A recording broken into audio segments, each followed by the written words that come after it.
The City of Oconomowoc Committee of the Whole meeting for Tuesday, May 21st. May 21st. For today, May 6th. Well, if you look on your screen, it says the 21st. For Tuesday, May 6th, 2025, has appropriate meeting notification been made? It has, thank you. Would you please call roll? Sorry. Youngworth. Here? Alderman Youngworth. Here. Thank you. Alderman Rosick. Here. Alderman Altman-Cloth. Here. Alderman Ellis. Here. Alderman Spiegelberg. Here. Alderman Mulder. Here. Alderman Shellpepper. Here. Alderman McConnell. Here. We'll move on to committee business, discussion presentations of the 2026 budget priorities and strategic plan update. Just a quick side note, thank you, Alderman Mulder. This was kind of his idea a couple of years ago in trying to fine tune this and make this budget process a little bit more efficient for everyone. So Matt, thank you very much. We will turn it over to Mark and Lori and they'll run the show. You guys have had your packets, you have all the information from your packets. If we can keep staying on task with getting the presentation, the information, try not to get off on too many side paths so we can get all of the department heads who are here tonight, get all their information forward. So we'll be there in just a second. Do not want us asking questions, do the presentation, then ask questions if we have questions? Lori's going to go through that with everybody. Yeah, it was in your packets. Yeah, so we can get started on this. This is the annual kickoff to the budget process. So the first thing that we're going to do is go through the departments and talk about what their priorities are for their departments and what they'd like to bring forward into the 2026 budget. And that'll get us started thinking about things. And then next week, I sent you some more papers today in your email, but I did provide you another copy, an electronic copy of the strategic plan update. If you open the bookmarks on that, it's pretty easy to get around in there. But there's also a workbook for you. And it's important that you take a look at the workbook, add your thoughts to it, anything you can see what the departments would like to add to the categories, and then put your own ideas of what you want to add, and then get it to me before the next meeting so I can kind of collate the whole thing and bring us something we can discuss instead of it just kind of being all over the place. That'd be really helpful. And when you send it, please send it to Lori, but also copy Mark on it, all your emails. That way we can condense everything together, because those, we need to make sure both of them are aware. Yep. What The workbooks for the strategic plan? It is, but they work together. So it's budget priorities and strategic plan. But if you look at our strategic plan, it is full of our budget priorities. It's the things we bring to you every year that we add into the plan. And then we come back the next year and give you a status update of where we're at on these things, if it's a completed project or if it's something that's still ongoing. But you'll see some of the things from budget priorities being added into that plan. So to make the plan more useful to everyone, we're really stacking that plan with budget things now, kind of budget priorities in there. So we are all on the same page. Every time you get a memo from us, there's a place in there that says where it relates to the strategic plan. So any, projects that we're working on, anything, it shows up right there. So I think, what's been really nice these last couple of years working on this is it really helps us have a chance to get on the same page before the whole budget document gets put together. So we don't get, surprises at the end and it's like, you didn't get a chance to say, hey, I want you to look at this, or can we get some research on something, or it's really important to the council that this or that goes in the budget. So this is a good time to talk to us about it. On the other hand, it's also a good time for the departments, and they're gonna do that right now, talk about what they would like to get in their budgets next year, what's important to them. You get to ask them questions about that now. If you're on board with it now, it helps us get it into the budget and saves us a ton of time in the fall. You've already heard about it. We'll talk about it between then and now. And so we're kind of, as I like to say, more on the same page. So with that, we've got the department heads today. You have their memos in your packet. And so we're just going to go through them. I believe these are in alphabetical order. So they're going to go through, they've got a few bullet points they want to talk to you about. As far as questions go, I think questions are fine, we just want to keep it kind of tight. right. I think it's easier to ask the question while they're standing here instead of waiting till the end. I agree. But this isn't about full crazy details tonight. If there's things you want us to bring back, we can do that as well. Or it can okay? be a simple comment, that sounds really good, I'd like more details in 2 weeks. Yeah, Or that'd be this great. doesn't seem right, can you give us Yeah, more? if you really hate the idea, that's good to know too. Yeah. If you really like it, that's good to know, all right? So to get started, Gina, city clerk is up first. I do have your memos up here. If you have anything else you want to put on the screen, they're here.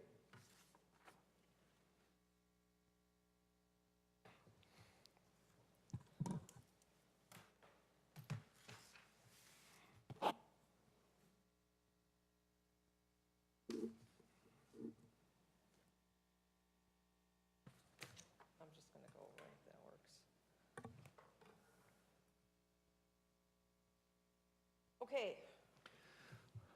I love to talk from PowerPoint, so you'll learn that about me, and I also love statistics.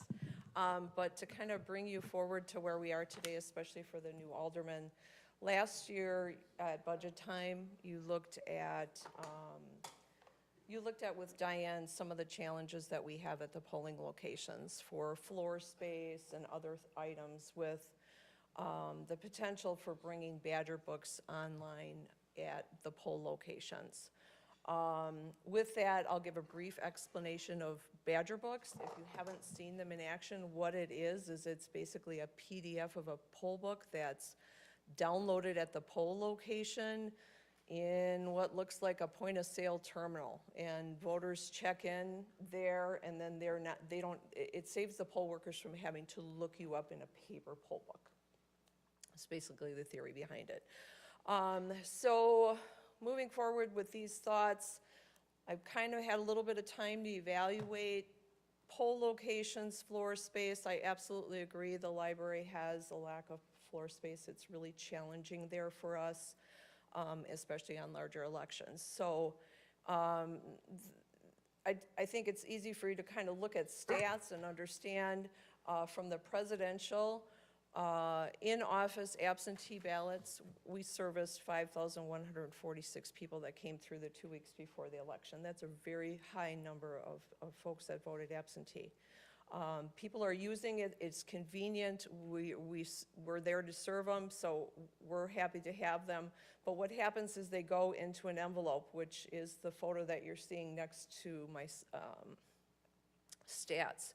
So the envelopes that they're housed in, there's a procedure that we have. We store them, we keep them secure until Election Day, and then they're ready to be processed on Election Day. There's no laws right now that affords us the ability to do that before Election Day. So additionally, we had 2,500-ish ballots returned by mail. We do a good number at the care facilities with our special voting deputies. So November election gave us 8,216 ballots last November. That is a good chunk of voting. So with your 93% turnout, 63% of that was voting by absentee. I think the solution we have to look at is called central count. It is under the statutes. It gives us the ability to, instead of sending all the ballots out to the polls to be counted, we would do that here, either in this room or in conference room 3.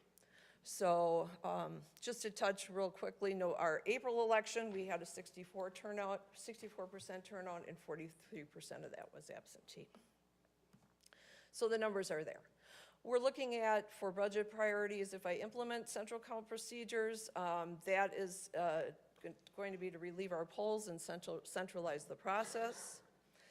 I'll need to do some evaluation of whether or not we can partially implement the Badger book as part of that process to check in those ballots. If you saw the envelopes, they are all barcoded. So the theory behind Badger book is with those envelopes, you can just check them in by barcode as opposed to manually doing that. So that's something I want to look at. So You know, we can look at full implementation as time goes on, but those are things I want to consider at least directly. And I'd also like to consider some improvements to our customer service counter area downstairs. We're still in the initial stages of kind of looking at needs and what costs would be for that.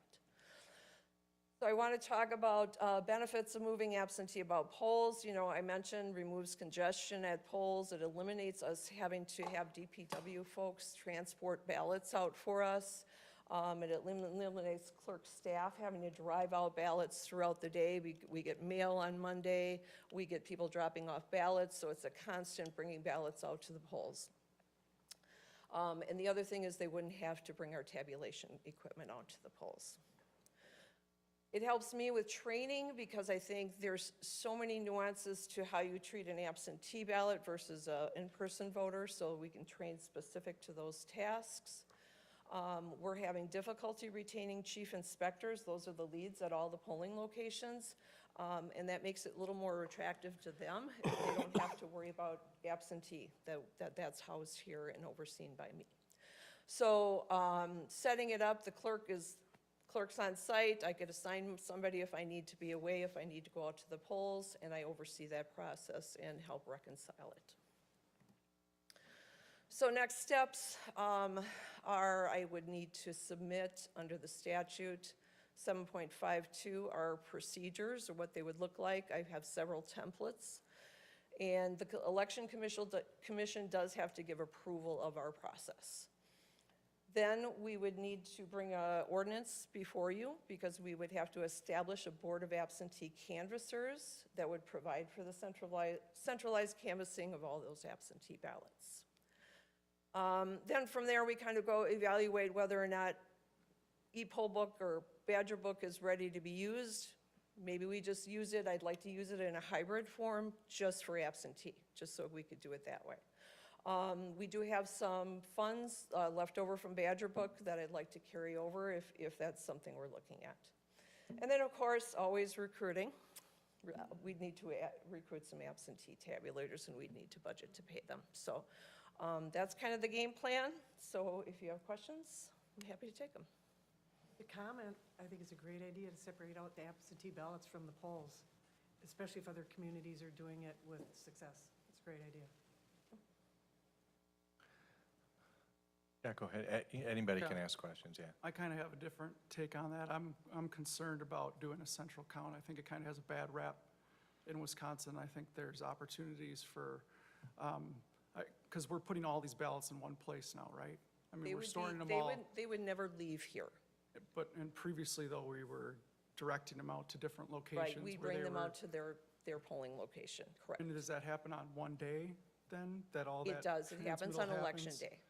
I guess what I'm worried about is that we end up with boxes that are being overlooked because we have so much stacked up here. To me, that's the beauty of keeping them here, is there's no transportation issues, no loss of chain of command. It always stays here. So the clerks basically leave my secure area. I bring them into this room, conference room 3. I know my totals and I can reconcile them. How did they get lost then in Milwaukee at a central count facility? From what I know of it, they weren't lost. I think they were never unbagged and counted. And I'm speaking only from what I've read. I have two things, Gina. First, I like the changes to the clerk's area. I think it looks like a police station. And it'd be nice to be more inviting to people, you know, change the look, maybe the feel of it, you know, maybe put like the glass we have in the utility kind of offices and something nice there. So I'm all for that, and we should definitely budget for that. I think it's the first thing people see when they walk in that door, and it's kind of ugly in there and looks unfriendly and uninviting. I'm kind of a little bit more with Chaz, so I'm not against necessarily the idea of doing a central count, but I'm concerned with a central count is you have, you know, 1 or 2 people that control then all the absentee ballots, which are now for our community 63% of the voting. And you're telling us it's actually going to cost more because we have to train we have to hire new absentee tabulators and do a Badger books. So not only do we have a central area to count, where you have one central spot where fraud could occur, but it's actually going to cost us more. I appreciate that there's some issues with the chief inspectors at some of these sites, you know, probably being overwhelmed because of the amount of absentee ballots. So I don't know what the solution is. I'd love to see more info on how that's all gonna look. Like I said, I'm not completely opposed to it, but I share some of Chaz's same concern about a central place where one or two people can effectuate a fraud versus 10, 15, 20, you know, in a spot that's open. The central count problem for me is that it's in a spot that, you know, generally people don't have access to. Maybe there is access, but people don't know it's there. When I go into my polling place, they're there counting them. I see them right there. There's the box of the absentee ballots. I'm putting mine in. It's wide open. I can walk in anytime I want because it's right across, you know, the street from me. I can run over. So that's my concern. So I share Chaz's concerns. Understandable, thing and that- I really like the idea of maybe using this room, if we can do that, because I think, An you know, open area where anybody can walk absolutely, into. where people can come and sit in the gallery and watch it. And I'm always open to having observers come. One thing you could do too, maybe for the next meeting, put together just a pro and con list of staying the way we are and then moving, and look at all the different attributes, plus also the financial impact. Yep. Then we'll have kind of that data, and I think that might help us decide. Absolutely, sure. And just to mention, you can certainly do central count without the Badger book. I was just looking at it as part of it, since we did have carryover funds. So it's easier to do without it. You'd manually assign voter numbers. Voter numbers are assigned to each and every envelope, just as if you walk into the polls on election day. So that's kind of the challenge that we have when we have 8,000 ballots to process, and we want to make sure that we process them by 8 p.m., so we're not late recording. So that's my only, I haven't dealt with, you know, volume here to see how that works, but that was the reason I really was When looking you have Badger books, then you scan the barcode, it gives it a number automatically. Exactly, You yep. still have to open it to verify it's been properly witnessed and signed, correct? So the procedure is that two absentee tabulators work together for when you're doing that kind of volume. And they review the envelopes for sufficiency first. They read the name and address, they open it, it goes on a pile, and then it's processed into the machine. Yep. One thing to consider, council, is if you want to do that, because I think one of our requests is to possibly make it open, no matter what they use, and do it up here, then we would have to change the council meeting to a different, either a location or a different day.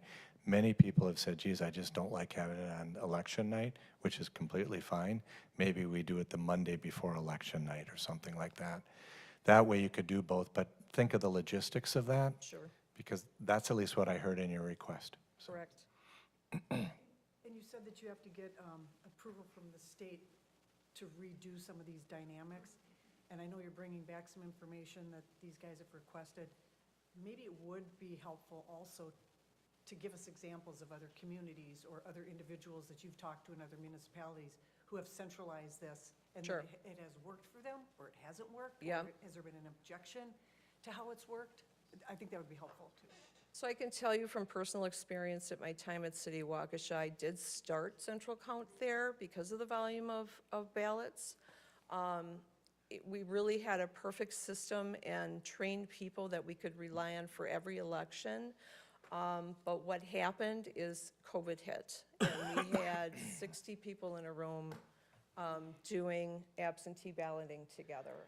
And that was when I realized that probably was not a good idea. So that's why I disbanded it, but otherwise, from an administrative process, it's the way to go when you have a volume, for But sure. I think if you have any further questions on this, please let Lori and Mark know, and we'll get it to the department heads. Let's move on to Jason Herzog. Thank you. Thank you, Gina. Great job, your first one. Oops,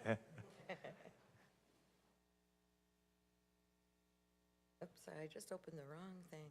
Do you need anything up here? Okay.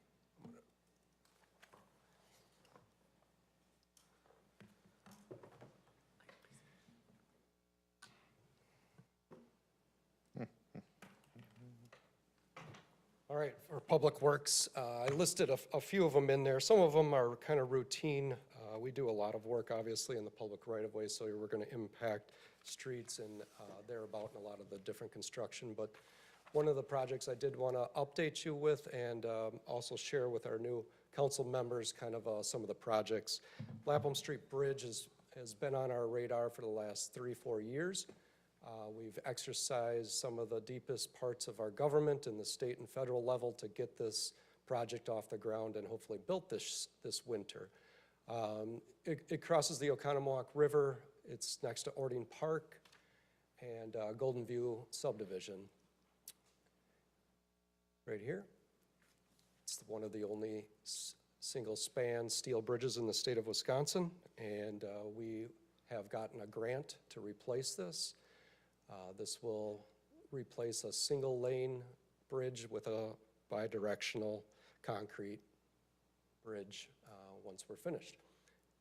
It'll also expand the cross-section a little narrower to the south, as we'll be tying in Juneau Avenue and making our way to Washington. So that project is underway right now. It's, we've been designing it for the last couple of years, working with the state and their team and the DNR and everything in between. We just submitted our plan specs and estimates to the state for review, and it'll be bid out later this summer, and we're hoping to start the construction early this winter, wrapping it up next spring. So that's been in our long-term plan. That'll continue to be in our strategic plan as we want to go through there. Another one that's been in our long-term plan. Quick question. The plan is to open the street then into Golden View? I'll answer that by saying what the last action from council has been. They did decide, once there is a bridge that can support both directions, that the gate would be open. I would venture that that's... Quite a bit of constituent. Yep, I would guess that the subdivision will bring that up, but I've been answering that with the last action that's been made. Fair, thanks. Anything else on Lapham Street Bridge? Lake Bluff Drive, this has been in our long-term planning for a number of years. I've been able to kind of bring together a lot of the thought on this with the current administration and our state level, DNR level, so that we can try to get a successful environmental permit for the crossing of Rosenau Creek. This is kind of the area, Lake Bluff Drive up by Crystal Lake. The expansion has been in our impact studies for years, and the connection between Old State Highway 67 and Lake Bluff Drive has been in there. So this project has been in a position where we would like to move it forward. I would really appreciate some, thought up front before we go through a deep investigation of the environmental piece, permitting, and then obviously our design, if there is some hesitation or if I can answer some questions along the way, as this will be a heavy, detailed project. And I will make a couple quick comments that this has been one of our east-west corridors that the city has been petitioning to try to expand so that we can get this connection with Lake Drive here. So that's been in our long-term plan. We'll be working through the permit process this year with hopes of doing the design and construction in 2026.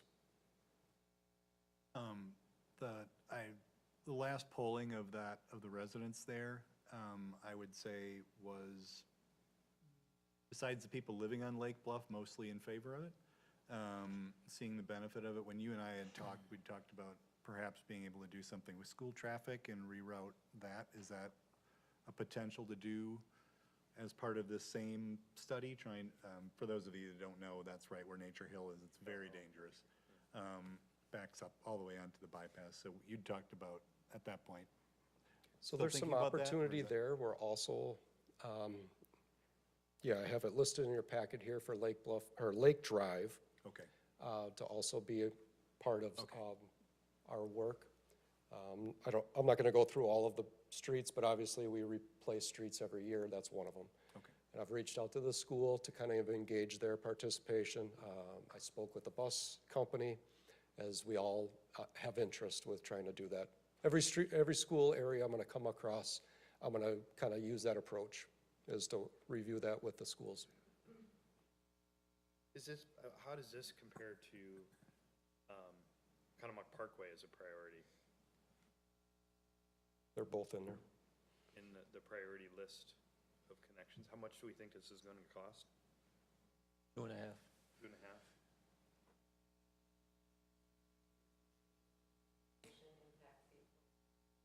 So no levy dollars? So no levy dollars?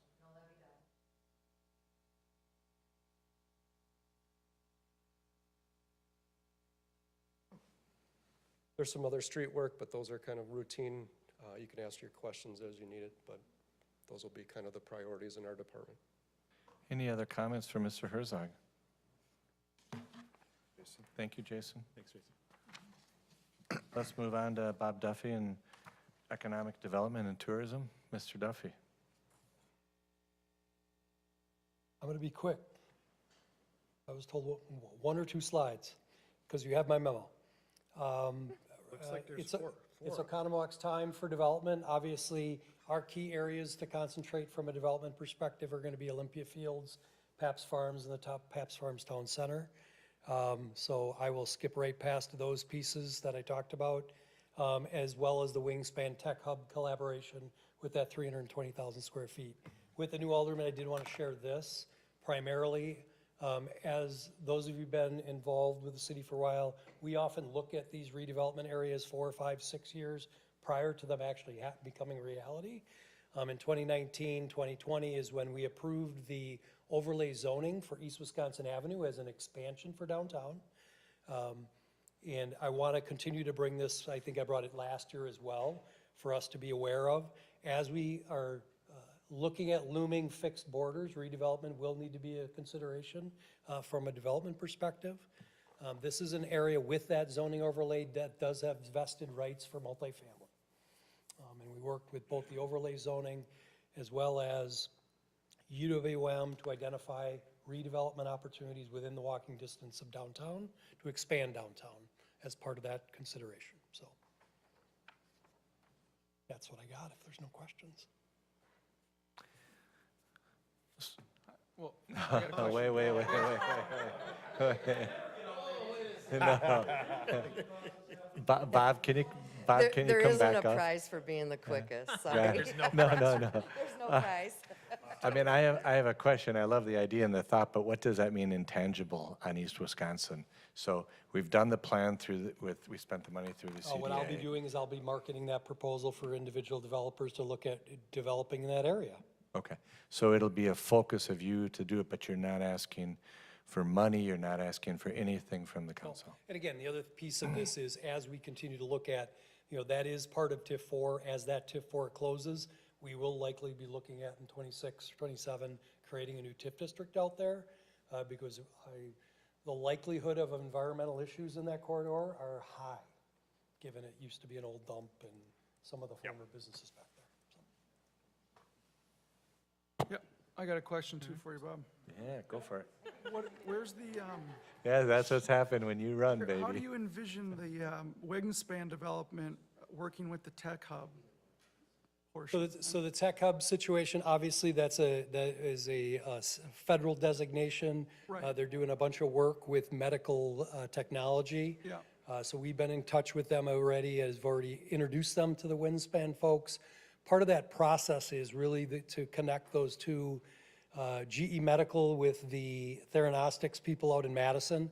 But what we also believe is the intention is that's where new patents and processes will be developed. So be looking for individuals to do innovation-type projects. And that's what that Tech Hub, an entity, is set up to do, is to try to create that. You're trying to get GE then to do that healthcare? No, over there, GE's or- going to stay what they're going to do, but what most of those large companies do is they have separate individuals who carry that work forward from a technology standpoint, scientists, manufacturers, to build these models and these products in other areas than their facilities. But you see that as being a potential for the Wingspan? Oh, then? absolutely. Very I likely. mean, given all of those things were starting to happen at the same time, that was going on, and why we identified innovation and incubation as something we wanted to see in those buildings, not just as warehouses. Could you pull your presentation back up? I have a feeling the two new members of council have no idea what you were showing them. because I don't, and I've been sitting here for 5 years, so. Could you just more clearly talk about the area? I see the area in red, but it's hard just glancing at this. And then exactly what the study entailed and what it found. Sure. So what I'm showing you is the existing, so the top slide is really what the existing footprints of those buildings are. And again, I can share the whole plan, but we wanted to be brief tonight. What we did when we created the overlay district, the council sat down and said, what is acceptable from a height standpoint, setback standpoint? What do we want the look and feel to be? We then shared that with UWM Community Design Solutions, who took a professor and students to be able to look at this and say what could happen here from a market standpoint. So, you know, could this be a series of townhomes? Could this be a commercial mixed-use structure where there's commercial first floor, upper story residential? That's what this is contemplating, is different types of structures throughout the corridor, both mixed-use and residential structures throughout the corridor from a redevelopment perspective. As we know out there right now, it's all single-story 60s and 70s construction buildings. It is a way to be able to attract continued density within a walking distance of downtown, which really has been a success for downtown of creating that density to support the commercial activity that happens here. So That was far more satisfactory for me. And then Matt, I could talk about it all day. No, You guys, I that's what I love always like me to. I mean, this project, it's been going on a while, obviously, but I think now with, you know, the city now being surrounded by property we can no longer annex, a project like this is of much greater consequence than it was 6 months ago. So I think you know, I appreciate your thoughtfulness on this, and I really, you know, the more we can be talking about this as a council, I would really appreciate it, because I can send that plan out again. I mean, we had Yeah. a large document that went out that there were 3 different options. This seemed to be the one that, at that time, the council was, you know, the most interested in trying to achieve with the mixed, again, the other piece is mixing the types of housing to make it that lifestyle housing component their comp plan talks about, right? All phases of people's transition through the housing component, so. The property owners have to want to do this, though, at the end of the Absolutely. day, right? I mean, that's the That's right. most We've met with, and again, central as key. instructed by the council, met with the majority of them to share with them. It's not the intent to city to go to impinge on their rights as property owners. Interestingly, but it's very similar to when individuals talk about, you know, the farmland being developed. That is the farmer's retirement plan. Their land could be more valuable in this state than it is in its current state. Again, educating them that that is an opportunity. And there are people looking to develop in this community. Did the folks at UW do an analysis on the traffic on the part of Wisconsin that's right downtown right now? Not specifically what the impact that the would have traffic on this? volume, no. Okay. Would that be coming as we start talking about any potential development? When we review development projects, mixed-use development projects, we ask for those traffic impact pieces. But in this situation, we didn't do it as a collective. We do it more on an individual development proposal by proposal basis, so. So it's kind of a simple document that says, hey, this is an idea and a They have concept. The recommendations for city, Wisconsin Avenue, too. That's this with is something a parking city and all would sorts of like to things. see done, and that we're open to developers and people to do it, but it's up to the landowner. So it's just a big picture idea. And I know I speak for everyone in Lake Country. If you could talk to Trader Joe's about trying to get a store there, I know Wanna hear that well, we would. have that old Century Joe's does a building very that we good could job turn of- into a Trader Joe's, Matt. Of The old socio- Century building, Be great. that would be great, yeah. Not much goes on there, so. They know their customer, and their other primary flag, the Aldi, is here in Oconomowoc for a reason. Yeah. That's my- Okay, that's my let's move pitch on that. to finance. So you don't want to bolt back to your seat if you guys have figured that out, because we're going to bring you back. That's the kiss of death. He encourages us. All right, so my memo really talks more about future planning. So we're going to be talking, actually, at the May 20th meeting, a little bit more about financing for our long-term street plan. We've talked about this several times, but the 20th is when you're going to see a couple of ideas on this plan. So we've talked before about, doing a 10-year debt plan, so we're going to have that for you. We'll also have another option. But this is, this is something that's important, and when we talked to Moody's today, when they're looking at the city and how are you planning to pay for these things in the future?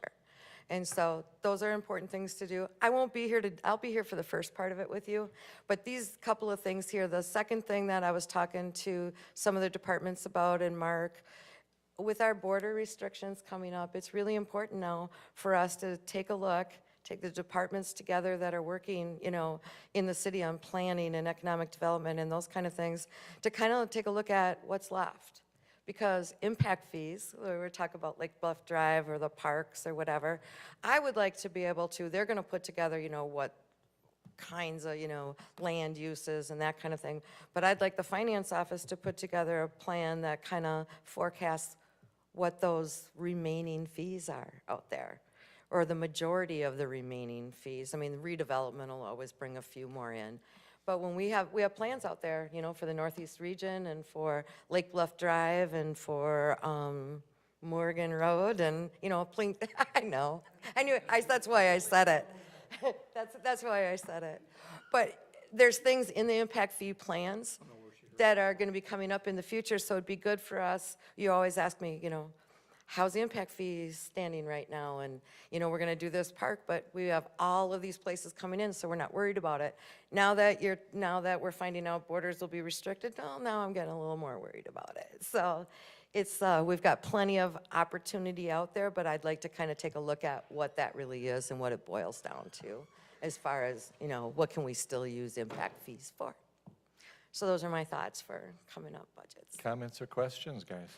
Is the plan to use on the 10-year plan our $1 million in cash we've been doing for the road to start feathering that into the operations? Yes. Yeah. Over a 10-year period? Yes.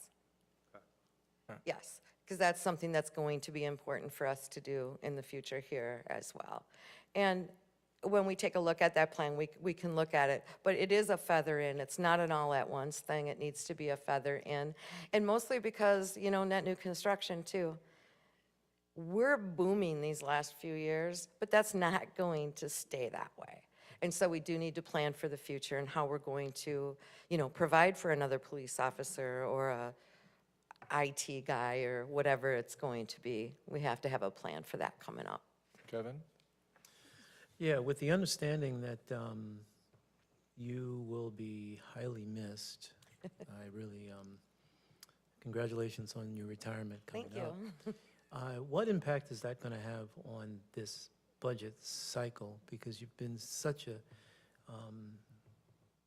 you've helped me out on a number of occasions, and probably a lot of other individuals too. How is that going to work? What's going on? I mean, Yeah, I don't have the answers for you. I know that they're going to find a replacement for me that is going to be better probably. I Doubt think that. they're going to I have truly somebody doubt that that. knows what they're talking about and is going to be able to help you through it. We have a good budget system in place right now. Mark is very familiar with it. Hannah in my office is very familiar with it.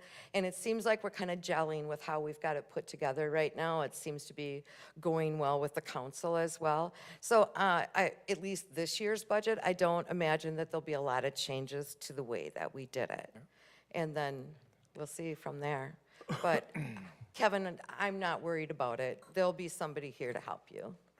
will you be available at all? Is that even in, is that an option? I mean, No. right, $300 an hour. I mean, it's a question, Yeah, Yeah. I don't see that happening. It's so funny. So many people say that when they're getting ready to leave. Well, I can come back and consult. But really, you need to have your new person. You need to work with your new person. And they're going to, it'll be just fine. It will be just fine. So really, we all have to just let go.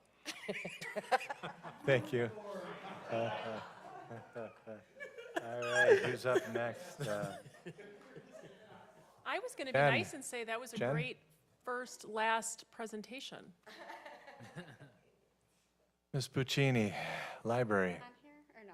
I didn't download one, but did you have it? Oh, wait, that's fine, because we don't really need it. Mine is short and kind of quick. So my first one, finalize building project goals. So as you guys know, the RFP is out right now for the feasibility study. So that will begin very soon, and that will be wrapped up before the end of the year. So end of 2025, the feasibility study will be done and the space needs analysis. So then I don't know what's next at this point, and I don't know, as far as budget, what's next. So I really need to get going on the feasibility study, and once that wraps up, I'll take that information and really just develop a plan. So 2026 might be just taking all the information and coming up with a plan, if that makes sense. Questions from council? Then on here you have number 2, you said combining the reference and circ desk, which I know you've talked about. I mean, you talked about that in your interview. Is that something that you're looking to do, or are you waiting to see what the building plans and the feasibility study looks like? I'm already working, we already have the money for the desk. So we are going to order a desk probably within the next month, because we've been researching for a few months. In fact, we're going tomorrow to Dumco in Madison to actually look at them in person. So we've narrowed it down to pretty much 2 companies. So the desk will be ordered, we will get it in 2025. Whether it's put in place in 2025 or early 2026, I'm not sure yet, because we have to take down the 2 other desks, put the new desk up. So we have money for the desk. However, when we do taking a desk down, putting a new one up, there's always flooring that needs to be replaced. There might be some electrical, some technology that I got to figure out yet. So that might be a budget thing for 2020. So it's like the book, if you give a mouse a cookie. You got that. I have one question to you, and for council, and it's to you, Matt, because you're on the library board right now. If you want to move forward on a unmanned remote site, like in the Paps Farm area or in that innovation center area, now's the time to get information, and we don't have anything to look at. So if that's something you want to do in this calendar year, next calendar year, opportunities for space will be limited if we're not in the forefront of putting it in place. Okay. So I would love to see what you guys would like, what it potentially costs, and then the council can look at and say, geez, is this something that your board is in support of? Is it something we fundraise for? Is it something that we pay for? How would that work? But I've asked several times and gotten nothing. I completely support a remote facility out there, but my understanding is that the very large working committee that put together the new library concept was against it, was opposed it, never wanted it. Is that right, Matt?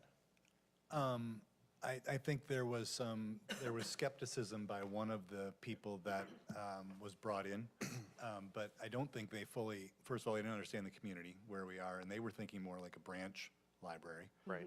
Which is not what we were talking about. But then as the board, we had a presentation from the company that provides the technology behind it, and I think the board is definitely interested in exploring it, and I think we thought roughly 1,000 to 1,200 square feet would be what would be required. Of course, then there's FF&E that goes along with that, right? But, I think it's definitely something that's worth exploring. Oh, I agree. Yeah, Part of town where we're losing CERC to Delafield anyway, we'd get some return on our investment there. So I guess my request is in 2 weeks if I could have something. If that's the direction that your board wants to go, because as we look at the budget for next year, I don't know what we're talking, I have no clue, but when we have builders starting to build and they're breaking ground now, it was 400 square feet, then it was 800 square feet, now I'm hearing 1,000, 1,200 square feet. I need to have some definition if you guys are ready to do that.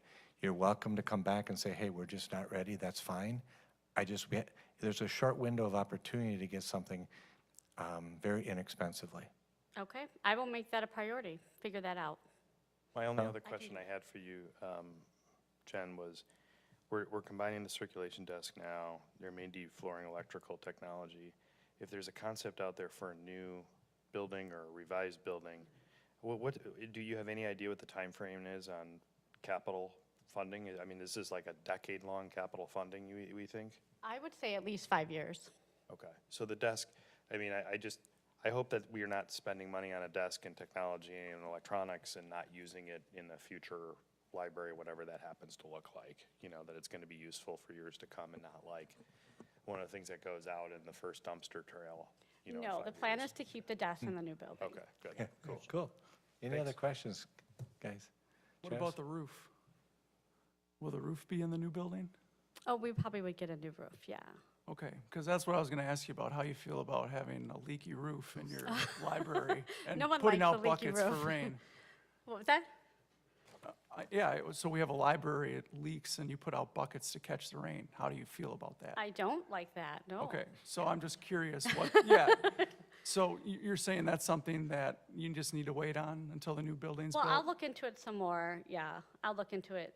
I mean, that would be a very, very large cost Okay, to do now rather than wait for a new building. so is it significant leaking going on? I mean, is it all over the No, it's thing, much or- better because it's been I'll answer repaired. some of that. Yeah, Oh, yeah, thank you. I didn't get a chance, but to talk to you, I did stop in there okay, last week after you said that, and so the building did get a new roof less than 10 years ago, so there was a lot of leaks, okay, from what I understand, and that's the ceiling tile that you see stained That looks all over the Yeah. place, and we got a plan to replace that, but there's a leak where the skylight meets the roof itself. right, And that's what we're tuck pointing. We have guys scheduled to come. awesome.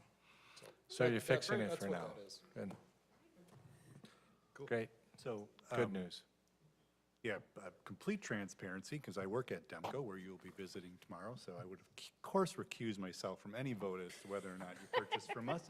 But I'll see if we can spend some time with one of our designers when you're there tomorrow, and we can be talking about that space a little more, and,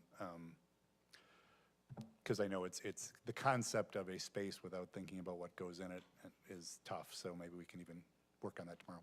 Okay. Okay. Okay, thank you very much. Are we good?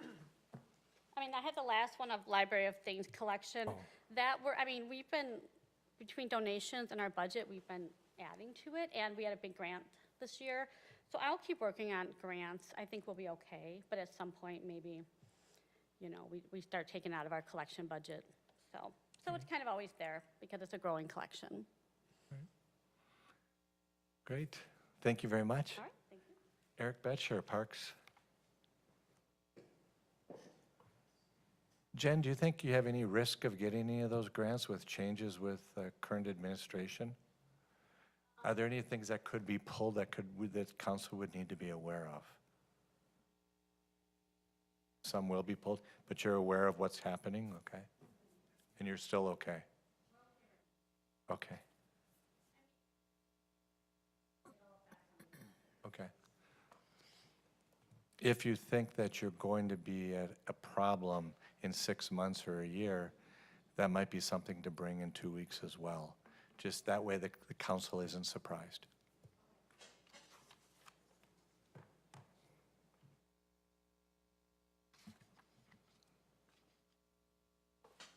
So it looks like, Mr. Betcher, you're looking for a few more projects to do because you're not very busy. Wrapping up.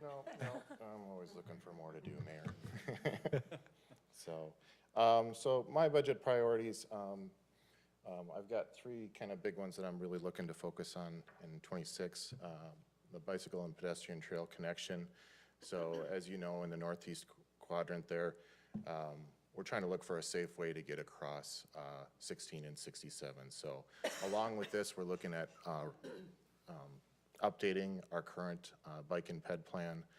We did have an addition of a couple amendments this year, and we're going to look at continuing to do that as the community expands. Is the idea of using the underpass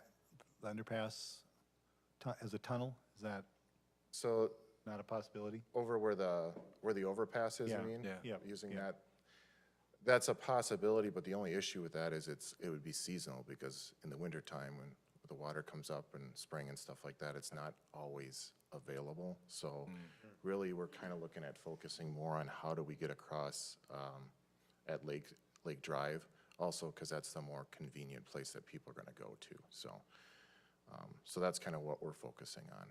So we're looking at working with this and then trying to go for, state and federal funding for that. I can't give out all my One of the other things is transitioning Champion Fields to the Northeast Park. Recently, we've worked with Ruckert Milky. We've kind of pulled together all of the past plans, and this is kind of the latest edition of the Northeast Park. So looking at adding ball fields, you know, and then some other types of athletic fields, you know, soccer or lacrosse.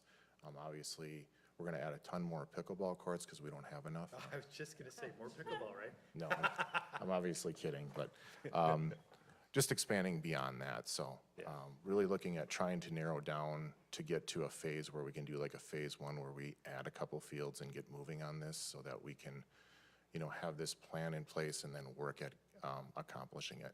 It's a bigger park plan altogether, but trying to focus on, you know, do we do 2 ball fields in the next year or 2 and then try and add on to that. Did you ever think about the cricket? We had talked about that. Yeah, we, you know, have to we say can it look with at an English adding it accent. into it, but Cricket. cricket. Cricket. So we'll look at, you know, reaching out to these athletic groups especially to find out what's the best use of this, parkland. So this is just the idea, this is not,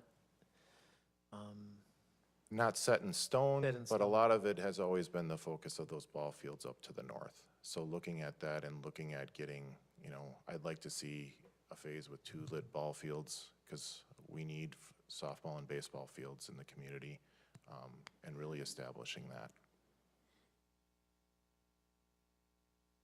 Well, we also need tennis courts in the community, so I'm disappointed not to see the tennis courts on here. That needs to be on there. Is number 3 just racquetball courts? Or pickleball? Sorry. It already is. That's what's Right, existing. right, exactly. There's no tennis that's reflected on there. Okay, well, we can definitely look at adding. I mean, Yeah, right. I think, I mean, it's Are the courts important. full, do you know? Are they being used a lot in the city? What's Yeah. that, the tennis courts? Tennis? Well, are there any on the Northeast Regional area right now? No, that's not my question. I guess my question is, we look at tennis or we look at any of these, how is the capacity in the whole city in all of our parks? So I don't want to put more pickleball courts if the pickleball courts aren't full. So Are my they full question now? is, are tennis fairly full? Are they not full? Is there a need? Is there a request? So it's not pro or con, it's just looking at what the community wants. Well, I think that, well, just talking about the pickleball courts, they paid for most of those out of pocket, right? Yeah. So why are we prioritizing these other sports without any buy-in from them? Why are the baseball courts or baseball fields or softball fields going to be built 100% by the city? How come those are I being don't think we're- prioritized they're not over being, other they're not sports? being built 100% by the city. They're not being 100%. 100%, I know that None for a of this is brought forward, these are just concept plans, but I think your idea that said, hey, should we put in tennis courts? Let's find out if it's a need and it's a want, and if it is, Well, then I let's figure out regularly, how to do it. okay, so we want to speak anecdotally. Yeah, every time I go to Blaine Street to hit balls, I see people playing there. Good. Every single time. As So I'm sure that there's families in the Northeast Regional area of all the neighborhoods that are being built that would love to use tennis courts out there. That should be a public asset. Cool. We don't necessarily need 5 baseball fields and, 5 soccer fields. I admittedly do not play pickleball, but they can't be that different. Can you have a platform that can accommodate both with lines? No? No, not on those They're pickleball drastically courts. different. Those were built just for That's what we have at pickleball. Westover. Yeah, we do. Westover, they're tennis. But those were built for tennis courts originally. Yeah, and then they put the tape for the pickleball. Right, so these were just built for pickleball though, so they're smaller already. Oh, I see what you're Yeah. saying. So I think we'll, get back on track. This is kind of the core Right, concept. but who's deciding what sports are going to be on here? Who's deciding on this Well, that's design? Park and Rec, the committee, that board So, is the I one mean, we that need to have a puts it lot of give together. and take on this and a lot of feedback is Okay. what I'm saying. I've been saying this for like 3 years at least, so it's Correct. always interesting to see every new iteration of design that gets put forward without any input from people on this council at least. So if I'm hearing you correctly, and this Well, is outside of the said it budget, many what times. you'd like to do is maybe we have a committee of the whole where we just talk about this area so the council can have input. Is that good? Yeah, no, it's just always funny to see, the new designs put forward that, well, and I guess Where do really they come when, from? Chaz, when you look at this one, I guess what we're looking at is, this is kind of everything that's been brought up before I even got here, put I've brought into up tennis a course plan. many times, so So it's not Chaz, everything, looking at this, yeah. McConnell and Spielberg are on the Park and Rec Committee Okay. for this next year. So you guys heard Chaz, tennis courts. So Well said. You want to keep, move on? Yeah, I have to, I say it every time, I have to say it, that I don't think that's an appropriate place to put adult softball leagues right next to the neighborhood for taking up very, very expensive parkland for, we're the only adult softball league left in the area, which they'll tell you, which tells me that most of the, or many of the adult softball league players are not from Oconomowoc. So $36,000 an acre to put in softball, 4 days a week. I don't think, and I continue to not think this is the right place to put in to put those in. And that, you've shared that with Shared us that. the last couple of Sharing it years. But I think that gets us back to it, because I think Chaz is right. Let's have another meeting, not on budget, but let's talk about this area, because it's a priority. Yeah, to Matt's point, we had a lot of folks in that area just complaining about the pickleball noise. I think, 4 days a week of, adult softball league could be another big deal out there. With that I think very we different certainly- kind of lights. Yeah, the lights and Okay. everything, so it's certainly something we need to look at and address. And So if we maybe can kind of walk the focus field as back, part of it, guys. Go out there and walk it, I think we've heard you loud and clear. We'll have a discussion on it. Let's move forward. Eric? Well, and what's happening to Champion Field too? I guess that's the other question. I mean, what are you doing with Champion Field? Well, that's part of this whole discussion. I mean, from the sounds of what we're talking about now, we could look at keeping adult softball over at Champion Fields and maybe you focus this more on the youth fields. Okay. Thank you. The other thing that's coming up in 2026 is the Lake Country Trail Phase 5. So this is an extension off of Second Street, and this will connect with the Jefferson County portion and to the interurban trail. So that's scheduled to start happening actually in fall of '25 and then really hit in spring of '26. This is in conjunction with Waukesha County. Yeah, they put it in their budget a year and a half ago. Awesome. awesome. Cool. That's all I have. Any questions or things that you want to share with Eric? Comment. Comment that kind of has a question behind it, sorry. Can you clarify amenities replacement program? Is that mainly these street bench amenities? Are you So, you're talking like, about the ones planning downtown, for you the talking about 100 the ones around Fowler? Yeah, planning for the 150th, we've noticed that a lot of the benches, and a lot of them are throughout the park system. So we have them downtown, replenishing those. Those are very expensive over the years.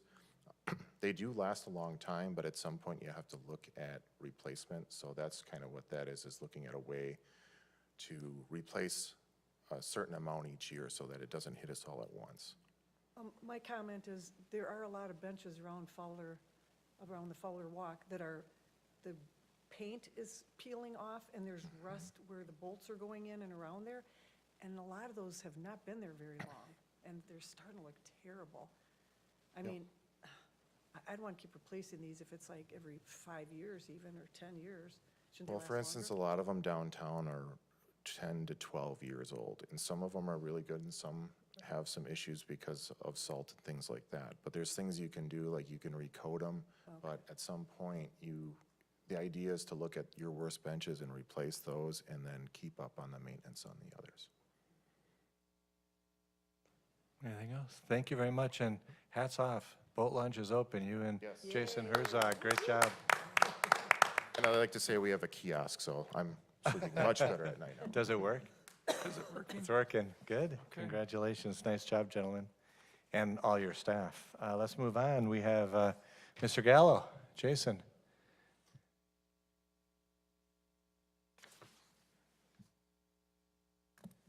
Good evening. Kind of weird, I do not have a PowerPoint this evening. Well, for some background, maybe for the newer aldermen, planning does not purchase large items, so the budget priorities are always pretty small requests. We do a lot of projects, but we try to do them in-house, you know. We create ordinances, like last year, a big push, we did an accessory dwelling unit ordinance, an ADU ordinance, and we have interns help, and then I oversee the project and stuff. So I was going through our strategic plan and looking at the things, and something that's been in there for several years has been our subdivision and plating ordinance rewrite. It's chapter 19 of our municipal code. It was drafted in 1982. It's had some updates throughout the years. So I gave it some thought and I said, well, this is something that we could probably do in-house, but it's a big project. I think I would like to budget $20,000 in next year. And what that would go towards is more legal fees and engineering review fees and stuff, because they, some of this is to comply with state laws and everything else that change. There's more to the subdivision plating than what you think. It goes into impact fees and all sorts of things. So, and you think, well, is there a lot of land left for subdivisions? A subdivision and plating code doesn't just cover subdivisions, it covers any land division. So all the stuff Bob Duffy was showing you downtown, that's all certified survey maps and everything. So it's a lot more complicated than you think. I've looked at some of the communities that have adopted newer ordinances, and they get pretty deep into it. So that's all my request is. That's the only real priority I have. I mean, I have enough going on with development right now that I don't have a lot of projects that I take on. But I think, subdivision plating is something that's been on my mind for years. When I first started here, it's the same ordinance 19 years ago. Obviously, it's over 40 years old. I knew at that time it wasn't the best ordinance, but it's good enough to hold on. But I think it's time that we redo that. So, any questions? Jason, just a big thank you too, because in the last 5 years, you've gone through a lot of stuff to clean it up. The most traumatic was a chicken ordinance, but I do want to thank you because you did that, and the work that you did with your interns on all the housing stuff, so the council had all the information. I think as you continue to find things to improve and update, I think we all appreciate that. Chaz? Yeah, something that's been on my mind has been the Franklin Street CUP applications that allow for the duplex to be built there, right? And so I think we made the right decision according to what the CUP allows, but I'm wondering if that's the right thing to do, to allow duplexes to be built new in a single-family neighborhood, right? Because right now we have a CUP that allows that to happen, right? Like I said, I think we made the right decision according to the current ordinance, but I think there's a conversation that should be had there. I don't know if you would put that in the budget or not. You might like that idea, but I do think that there's significant changes to a neighborhood that occurs if we continue to allow duplexes to be built there. And not that I want to necessarily replicate things that Milwaukee does, but it seems like that's something they didn't even want to have happen, was to allow duplexes to be built in single-family neighborhoods. Yeah, I don't think that would be a budget item. I think that's something we can look at in-house. I think what you're getting at is maybe re-examine the standards for you guys to make your decision on a CUPs. So, I mean, in some places, a CUP may be appropriate, or a duplex may be appropriate, but you're saying in that particular neighborhood, it may be standing out. So we can look at the standards for like a conditional uses. Okay. Okay. Well, I think Chaz, I completely agree with that as a priority. I think you and I could take that CUP ordinance on the duplexes and start working on it now. I don't think it's something that has to go in a strategic plan. It's something we have to wait till the end of the year to do and rewrite within legal confines of what those restrictions could be. Duplexes aren't allowed if you're in a residential neighborhood and you're surrounded by more than, 2 other residential homes, or it's a predominantly more than 75% single-family homes in the neighborhood or confined by some area. I think there'd be a way to write it that would be legal and allow us to restrict future brand-new duplexes in areas that are predominantly single-family residential. That's what you're trying to do, and I think we could draft that to do that. Yeah, and if you guys want to do that, just let us know. Have Mark being informed. I'm very supportive of looking into that, because every time we can kind of update and tweak these ordinances and things that, especially after we have something that maybe didn't feel right, but we still followed the rules, that might be an opportunity. And you may find, hey, what we have is just fine, but I would definitely support that. Any other questions for Jason? Thank you, Jason. We're going to move on to Chief Pfister. Why is yours so big? Why is it so many pages? Well, okay. I just want to make sure, I got 10 items. You got- No, I'm kidding. I'm kidding. Hey, sit down.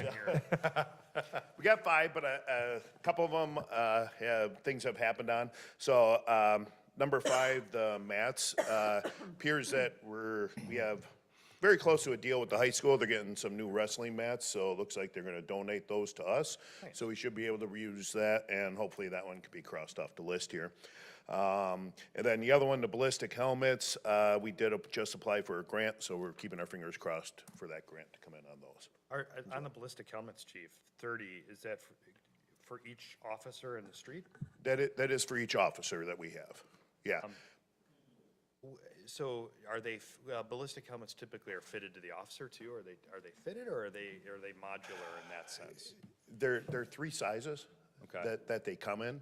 So we debated about, do we just get one for like each squad, or how do we do it and so forth. Right now, we're proposing 30, that number may come down. Well, I think you should let me know. I mentioned something to Captain Tim a while ago. If the grant doesn't come through, let me know. And I think the community's been very, very good about supporting the K-9, the body cams. We've done some really great campaigns. I think if the grant doesn't come through, 22 grand, I think we could raise in one night at a local restaurant. That's just my opinion. I'd be happy to put something like that together. So. Second what he said, and actually I already wrote it down. He must have read my notes. Oh, yeah, nice, of He course. stole your idea. I know, I gotta start putting myself on this You side. actually mentioned that You know, I want to talk about the, Oh, shit. So we'll stay on the back page. Number 3, that the council should be proud. We have finally gotten here with the police staffing. We've done a 2-year review of the police support specialist area. And we are recommending changing that from a 24/7 down to being staffed from 6A to 10P, Monday through Friday. That would eliminate 1 full-time police support specialist position. With that as well, we have the elimination of the boat budget. The lake will no longer be in our jurisdiction. We still will have 1 boat remaining for emergency responses, just in case. And so basically taking that and eliminating the part-time police support specialists, that almost equals 1 officer, which I think 3 years ago, that was a discussion, eliminating the dispatch center of, hopefully we could get to this point. I can say that we're about $9,000 short of a lateral transfer at this point. So that is one of the priorities we're looking at doing. Great.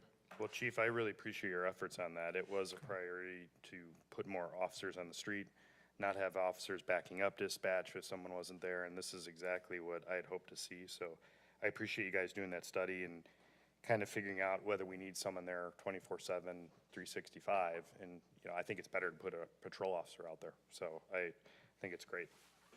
Really appreciate it. Yeah, Kevin, you can just speak up. It's committee yeah, level. I guess I'm taking a different spin on that. It seems as though our population is increasing exponentially.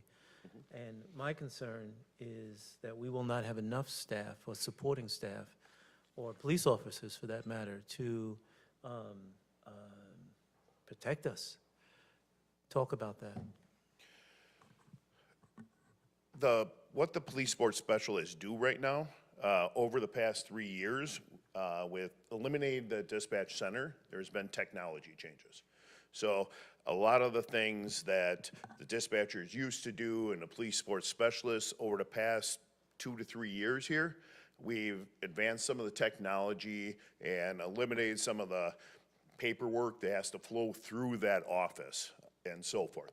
I can tell you that we're getting, each year, the foot traffic coming in on 3rd shift has decreased, coming into the police department.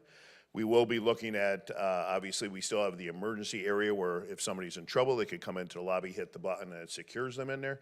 But we'll be looking at either some type of phone system, or otherwise, there will be notices up there if they need an officer to call the WCC dispatch center. So I do think, I don't think that we're hurting anywhere on that area for third shift. That's a position that we're eliminating. That is why I'm still recommending that we would have basically 2 on day shift at that point, Monday through Friday, and 2 on second shift, Monday through Friday. And they're able to then keep up with the paperwork load, all the things that need to get to the DA's office, all the, people paying parking permits and all that, the times that people are coming in are during those hours, is what we found, so. Yeah, I'm surprised because, nothing good ever happens after 12 a.m. Well, and that's true, but that's usually where the officers are out there. Okay. And that's why I'm saying, that's where we could take this position to get another officer to put out there to deal with those things, Okay, so. thank you. Yeah, Chief, you were pretty adamant that you needed to have 24/7 staffing at the police department, at the front desk during the dispatch debate. I was. And we ended up approving that position, I think, going off of that recommendation. I guess I'm concerned as to why would we be changing that right now? It feels like it is important, based on the things you've said previously, to make sure we're having someone there 24/7 if someone needs to come. And I guess just anecdotally speaking again, do I want someone there to make sure that if anybody 24/7 needs to come to the police station versus having another police officer sitting at the same speed trap on Concord Road every day? You drive by that one? I do, a little bit. And I kind of noticed that. It seems like we've got a lot of time to, take speed readings regularly. So I'm just wondering, how come we need to be adding more people to the force when it seems like we've already got so many people out on speed trap days anyways? Well, number one, please don't call them speed traps. Yeah. Number Well, two, I can tell you, Alderman yeah. Shell Pepper, that the biggest complaint that we get is speeding. Right, but you don't So, come and do the I speed have to traps over by dedicate my people, house. You just so- sit at Concord every day, the Alderman same Shell Pepper, times I'm not every gonna day. get into a debate about where to But put that's speed what you're traps or asking with you for. right You're now. asking That's not for what I'm more asking police for. officers. I'm not asking for speed But traps. that's where I'm seeing the police Hey, officers. guys, let's kind of go I'm- back to the budget yeah, items, so. I'm just being So honest and here's what the transparent. deal is, Alderman Shell Pepper. Did I fight hard? Yes, I did, for that position. Yeah. And that's what I needed to do at that time. Like I said, the request from this council was for me to review that over the next 2 to 3 years, see if we could adjust that to not be full-time. We worked with technology, we did new policies and procedures, we worked with WCC, and we developed a process that can eliminate that position. Well, okay, but you're saying you need the police officer now, but you won't change your opinion in a couple of years based on what you're saying right now, that you might reevaluate and say you don't need it. I don't I know. won't But be so here the that other- much longer, so you won't have to argue with me. The other concern I have is removing the time on the lake patrol and having somebody out there on the lake. The lake So- does not belong to us. Only Fowler Lake belongs to us. So we just have a whole new boat launch that we put in. We're encouraging more people to come. We're gonna have more people on the lake. We That had might- how many fatalities was it last year, 2 years ago? We had 0. So was it 2 years ago, then how many fatalities was it, 3? 0. You're city had talking 0. Fowler, you're talking I'm about. talking about Lac La Belle. LaBelle. That, Yeah. right, those okay, were the so town's how many- fatalities. How many occurred on Lac La Belle? 2? Okay. Does a portion of Lac La Belle fall within the city's boundaries? After the boundary adjustments, we will not have jurisdiction on the lake. We can't patrol the lake. We can't. We don't have. That they will have the mandate by the number Why of do we have a boat residences. What's that? We were keeping a boat. I've sold one. What's that? I said I'm selling one right now. Okay, And but- then the other one's gonna be here for emergencies on Fowler or to assist the village of Oconomowoc Lake if needed to help our residents Okay. for emergencies. So we've had multiple fatalities on Lac La Belle. We have a brand-new boat launch. I'm concerned that we're taking that away, that we're removing that coverage on the lake. I'm concerned about the coverage on the lake, and I'm concerned about removing the 24/7 support that you were adamant that you needed to have, so we can have more speed traps. Is there any additional information that would help you in 2 No, because weeks? it's an anecdotal conversation every year. I mean, I've asked for information in the past, we usually see how this goes, so. I'm just saying on the experience that I have and what I see occurring in the city, it's hard to trade those things off based on the recommendations we've given in the past repeatedly, and based on the fatalities we've had on the lake recently. Any other questions? Moving on. Moving, oh, there, you still have a couple Yeah, more. I do. Karen? Talking about the LED flashing crosswalk systems, I think I'd like more information on why you think we need those. I never feel unsafe in that area by the post office, and also, I grew up in a town much smaller than Oconomowoc, and the Main Street area is much busier because it is a state highway that still goes through there, and they don't have those, and they've never had issues. So I just would like some more information on why you think we need those. Are there Absolutely. incidents, stuff like that. Yep, and we will come forward with that Okay. as well, Thank you. certainly. Where's Only other one that was on there was rifle plates, yep. the flock cameras that we're gonna be adding? We're gonna add 2 extra flock cameras. When is that gonna play into the budget? That's in the regular budget. Okay, so that's gonna be in '26 then, or when is that gonna happen? That would be in the 26 budget, correct? Okay, so that's not what we're talking about? No, though, that would be a regular budget item, be in the regular budget, that's not a priority or a capital. So you're just gonna add more cameras without any sort of authority, or I'm just confused? Alderman Shellpepper, Yeah, you approve the budget. You have the authority to do what you want. okay. Okay, Man. I guess I'm confused. Any other questions? So we approved 2 more flock cameras, we've already done that. No. Those are scheduled for 2026, but that's in I the can't operating believe, budget. I've asked questions to every single director that's come forward. It's just embarrassing. That's the interaction we get from you. We Yeah, have not no. added any cameras to the No, system, no, sir. I'm just embarrassed for you. Thank you, No. chief. I'm embarrassed too. Thank you. You should be. So I think what's really important is that if we have additional questions, we've got to put those in an email to Lori and to Mark, so that when we come back in 2 weeks, then the department heads will have the time to prepare and try to get more information for everybody. Let's then move on. We have, next up is Kevin Curry, Utilities. Kevin.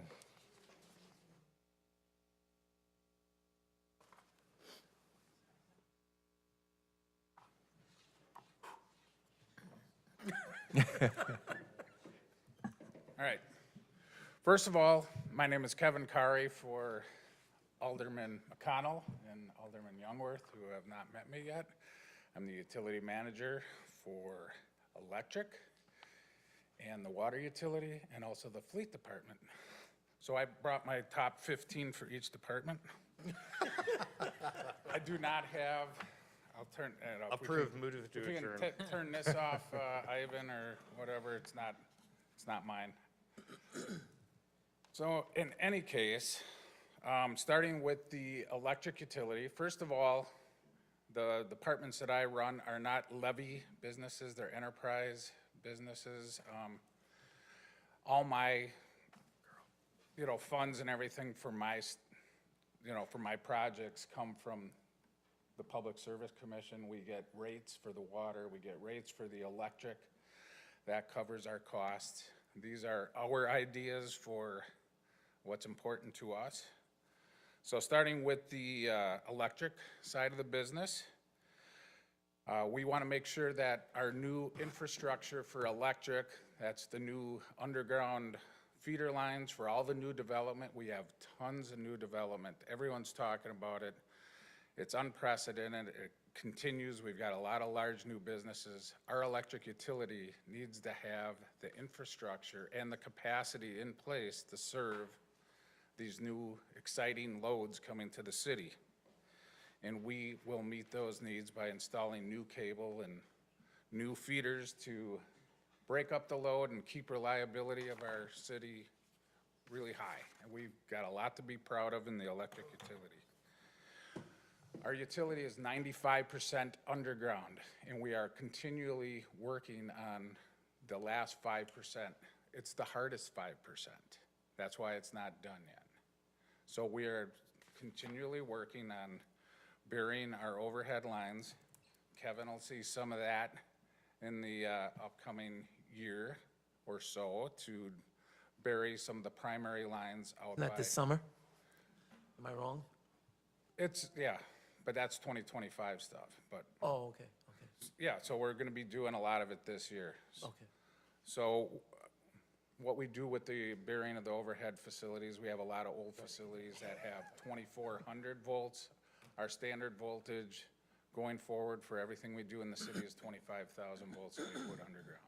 So we've got a few conversion areas that we continue to do until we get 100% underground. The other thing I'd like to do for the electric utility is purchase capital spares for our most important equipment. You guys won't understand what it is, but it's switchgear in Summit Substation. They're called Vista Gear. Oh, come on now, we totally understand that. They're dead front switchgear that basically spread out the power to different feeders and different lines. The lead time on this equipment is still very, very high, 75 to 90 weeks. I'd like to have some capital spares in place in case our most important equipment that we have on our system go down, that we do not have to put our system at risk until we get the new equipment. So we're gonna be, it's been in our capital plan, but I wanna really call it out. It's on our long-term financial plan. It's nothing really new, but it's just putting an exclamation point and highlighting what we are doing. Are you seeing cost increases on some of that with tariffs and steel prices? Transformers themselves in the last, since 2019, you know, people talk about inflation going up 5–10%. Here's the math on transformers. In 5 years, 430%. Wow. It's crazy. And that's a combination of inflation and tariffs, is what you're saying, or that was just the inflation? That's supply and demand, Supply and demand, too. what people can get for things. Wow. Competition for the same equipment amongst a lot of different entities. So just continuing Hurricanes, trend. stuff like that. All of the above. And then replacement of cable that we have that's aged and equipment that's aged on our system.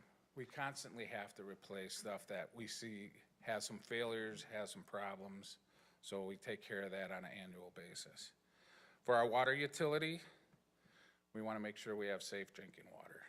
We continue to replace the public side lead laterals along with street programs. We don't get any funding or grants to help the private side people in our community. There's some legislation out there that we have nothing to do with, but it would help us. That is, you know, out there that might allow us to recover replacing private side laterals or giving them money through rates, collecting them on rates instead of having to come up, you know, with the money and socializing it other ways. But that has to happen through, you know, state government. We do have like only one option for people to replace their private side lead laterals. That's using our local bank 5.9 for a 1% loan, and we've agreed to let them have 5-year repayment terms. That's the best option that they have. Lastly, for the water utility, we've got a major well being built this year, and it's supposed to be in service by the end of the year. Everything is going as planned thus far. So the good report is, you know, it's not off schedule or anything up to this point. Once we get that in place and we have an iron filter, we've got some projects and some things in our long-term financial plan for adding some iron filters to other locations in our city, other wells. 4 and 6 come to mind, wells 4 and 6. But we want to learn a little bit more how, you know, the iron filter works for our city before we jump in 2 feet first on another $3 million iron filter. Lastly, part of a 2-year project you guys approved last year for fleet was to get this Fuel Master software. We spread it over 2 years, so 2026 is to finish that up. Fuel Master software will allow for by people putting in and getting the fuel and putting in the mileage and stuff, automation for preventative maintenance on our equipment fleet across the, all the different departments, DPW, parks, ourselves, and give us better reporting capabilities on the fleet's performance. So really nothing new here, just an emphasis that we're continuing to do the right things, prioritize things the right way, making sure our new customers will have reliable power and that we get rid of some of the oldest stuff on our system and continue to improve our overall systems. Any questions? Kevin? Yeah, I do. A few years ago, we had a grant system for homeowners. It's my understanding we've lost that. It's Is done. there any way that we can acquire that again, or is that just off We're the table? now? we're prioritized on projects throughout the whole state. Unfortunately, our projects and our economic, capabilities of our city are much higher than other communities, so we rank sometimes on the last couple pages of people that didn't get the grants and stuff for their communities. That's where we rank. We're not So, high. how did we get it before? They were a little more generous and they gave it out to more people. Now they're a little more stringent with their dollars and we don't make the cut. Didn't it We're also, Also continuing use to some try. ARPA funds too to help it too.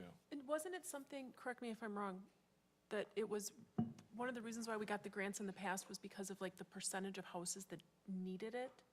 And then I thought I remember Joe Picker explaining that, like, Limited amount too, I think, right? what was that? There was a limited amount of grants, I think, too, weren't there? Oh, okay. They were also limited. I don't know if it was A lot of limited, them are, but even, through federal, through state, you can see what's happening, the federal grants and funds these days. Lori, I wouldn't anticipate that the can you funding would be speak gone on up. that or no? Do you remember? All I was going to say is in the beginning, it was federal grant funding that was being passed through the DNR. Yeah. That made all of the cities eligible. That funding was pulled back. There was less funding. They started prioritizing communities by basically wealth measures. And we use some ARPA funds too. Have Yeah. enough low income in order to qualify for those grants. Have they seen my tax return? Just, I know, I feel the same way. Any other questions for Kevin? Kari? I think buying spares of things is a great idea. I lived in Phoenix when we had a transformer go out, and we didn't have power for 2 weeks, and it was absolutely awful. Are we able to, like, let's say we buy spares, and another city down the road needs one desperately, and it's 75 days out, are we able to sell those? Oh, definitely. I mean, communities across, that's the strength of being a municipal community that belongs to WPPI and MEUW. When things happen at communities where they don't have spares, they go to the other communities and ask for help. And it's more often than not that the other communities come through. Mark can talk, how many years ago was that, Mark? Maybe 10, 15 years ago, and we had maybe longer, when we had a transformer go out at Cooney, and we ended up using Hartford's transformer that they had. Their project was delayed. They allowed us to use their transformer until one that we had got fixed, and then we brought it back, and then we gave them their transformer back. So communities like that work together all the time. Love to see all that. I'll invest in transformers and then sell them off. You want me to buy like 10 of them? WPPI is talking about like putting spares together for substation transformers, but there's too much variation out there between the different utilities Gotcha. that you can't come up with the magic standard. transformer that works for everybody, so. Yeah. Oh, interesting, I wouldn't think. It's a tough situation. You gotta have your own backups built into your system today. So we've got redundancy across the board that if something happens, it just takes away, one level of insurance until you get another one. Other questions for Mr. Kari? Thanks, Kevin. All right, thanks for taking We'll it move easy on me. to Tim Reel. Tim? Good evening. I do have a quick, hopefully this will actually speed things along.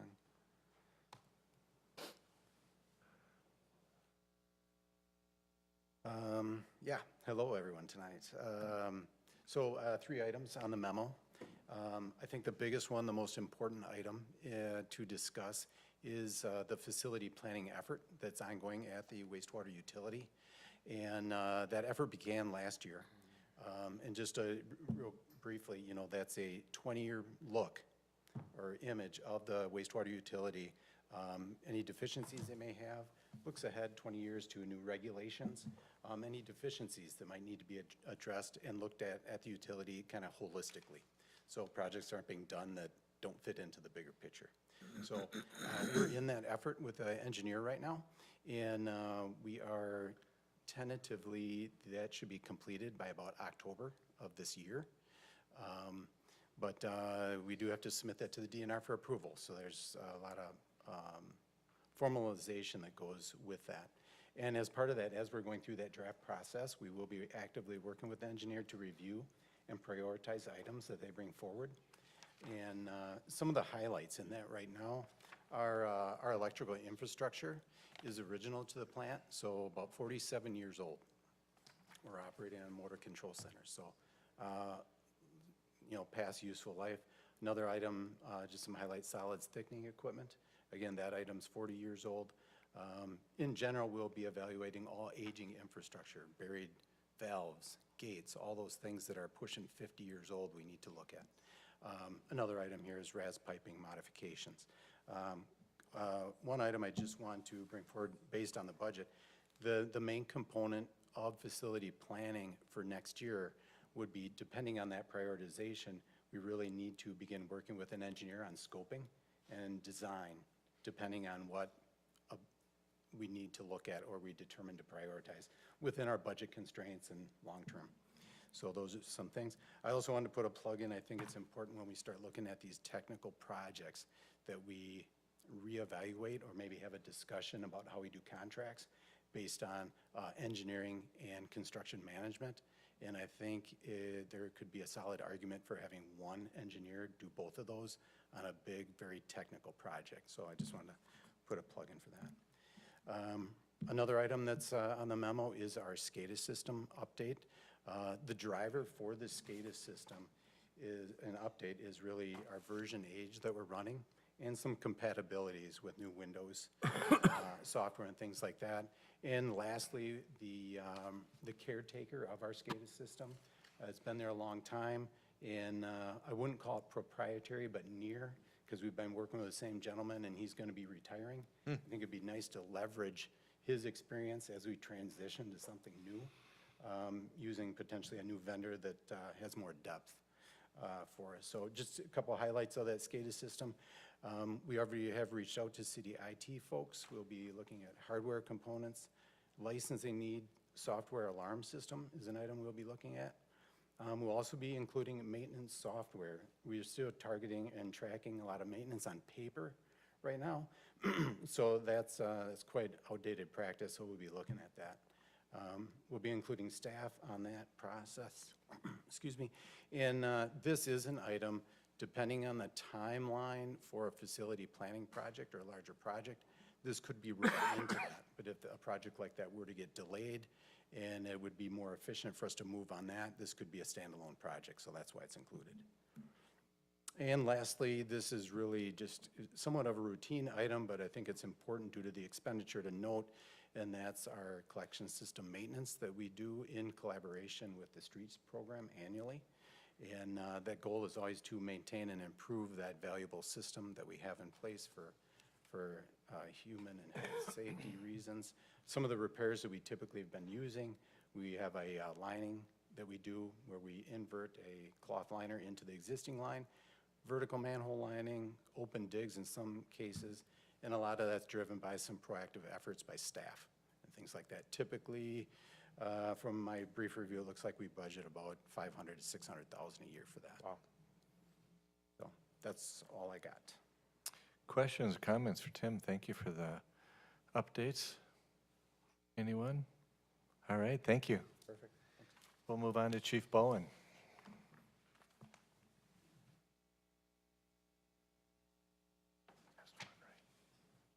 Got to find my 99 slide PowerPoint. I'm kidding.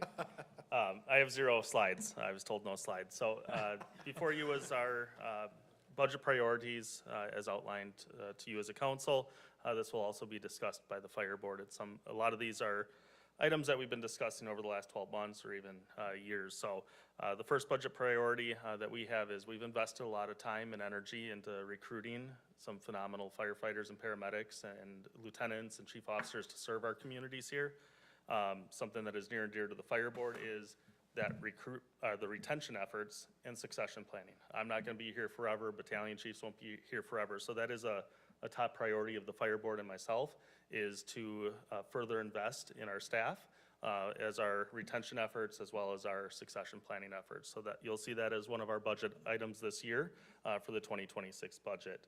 Our intent is to reinvest some funds that we have been able to see some savings from for those efforts. The second item is, as part of our budget this year, we're completing an impact fee study to look at the growth and the development of the communities in which we serve, to be able to look at our facilities, our stations, and the future needs to potentially place impact fees in place at the municipality's discretion. And part of that is a centralized admin. At a request from you guys and the other communities which we serve was reducing our management team. So this year, actually, we are reducing our management team by 1 chief officer. We had a retirement, and we are consolidating some positions into that. However, right now, the management team is spread out between 215 square miles. We're very inefficient. We are wasting a lot of time and energy driving to and fro, centralizing us here in the core, and trying to look at other partnerships. You know, you brought up the library, maybe 1,000 square feet there, looking at ways to partner with you know, a baby box and other things for our community in a centralized area, looking at the impact fees to help offset those costs, some grants through innovation and working with other partners, whether it's partner agencies, partner schools, partner programs, to help with that vision to bring the training down here. Right now it's up in Stone Bank along with our fleet. So when we have a vehicle go down, they've got to limp it up there versus it's here in the middle along with a centralized admin. So I don't have a cost for that. We're evaluating those options as part of the impact fee study that will be presented to you later this year. The Emergency Operations Center, right now we've got the City Police Department as the primary EOC, as well as Station Number 1 as a backup. With the train tracks, obviously we couldn't use the city PD if there was something there. So it does need some enhancements. We currently in our budget have $30,000 allocated for 2028 in our CIP to refresh the city location. And as part of the admin discussion, EOC there would also, and that's shared between all of our different communities. That was presented last year to all the municipalities as part of our budget. One thing that's frustrating to me and more important to the staff that are responding to calls is addressing and finding an emergency when we're dispatched. I don't want to speak for Chief Pfister, but I'll speak for fire and EMS. There is nothing worse than knowing that you're going to a baby that's not breathing and not being able to find the address because the 4 houses in a row have little numbers or they're set back.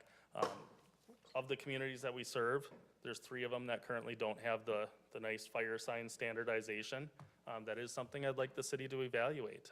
I don't want to put Chief on the spot, but for us, they're very inconsistent. We do have an ordinance, but who's out there policing every single property? So I'd like that to be considered up here in the city, along with the other 2 that don't have that in place.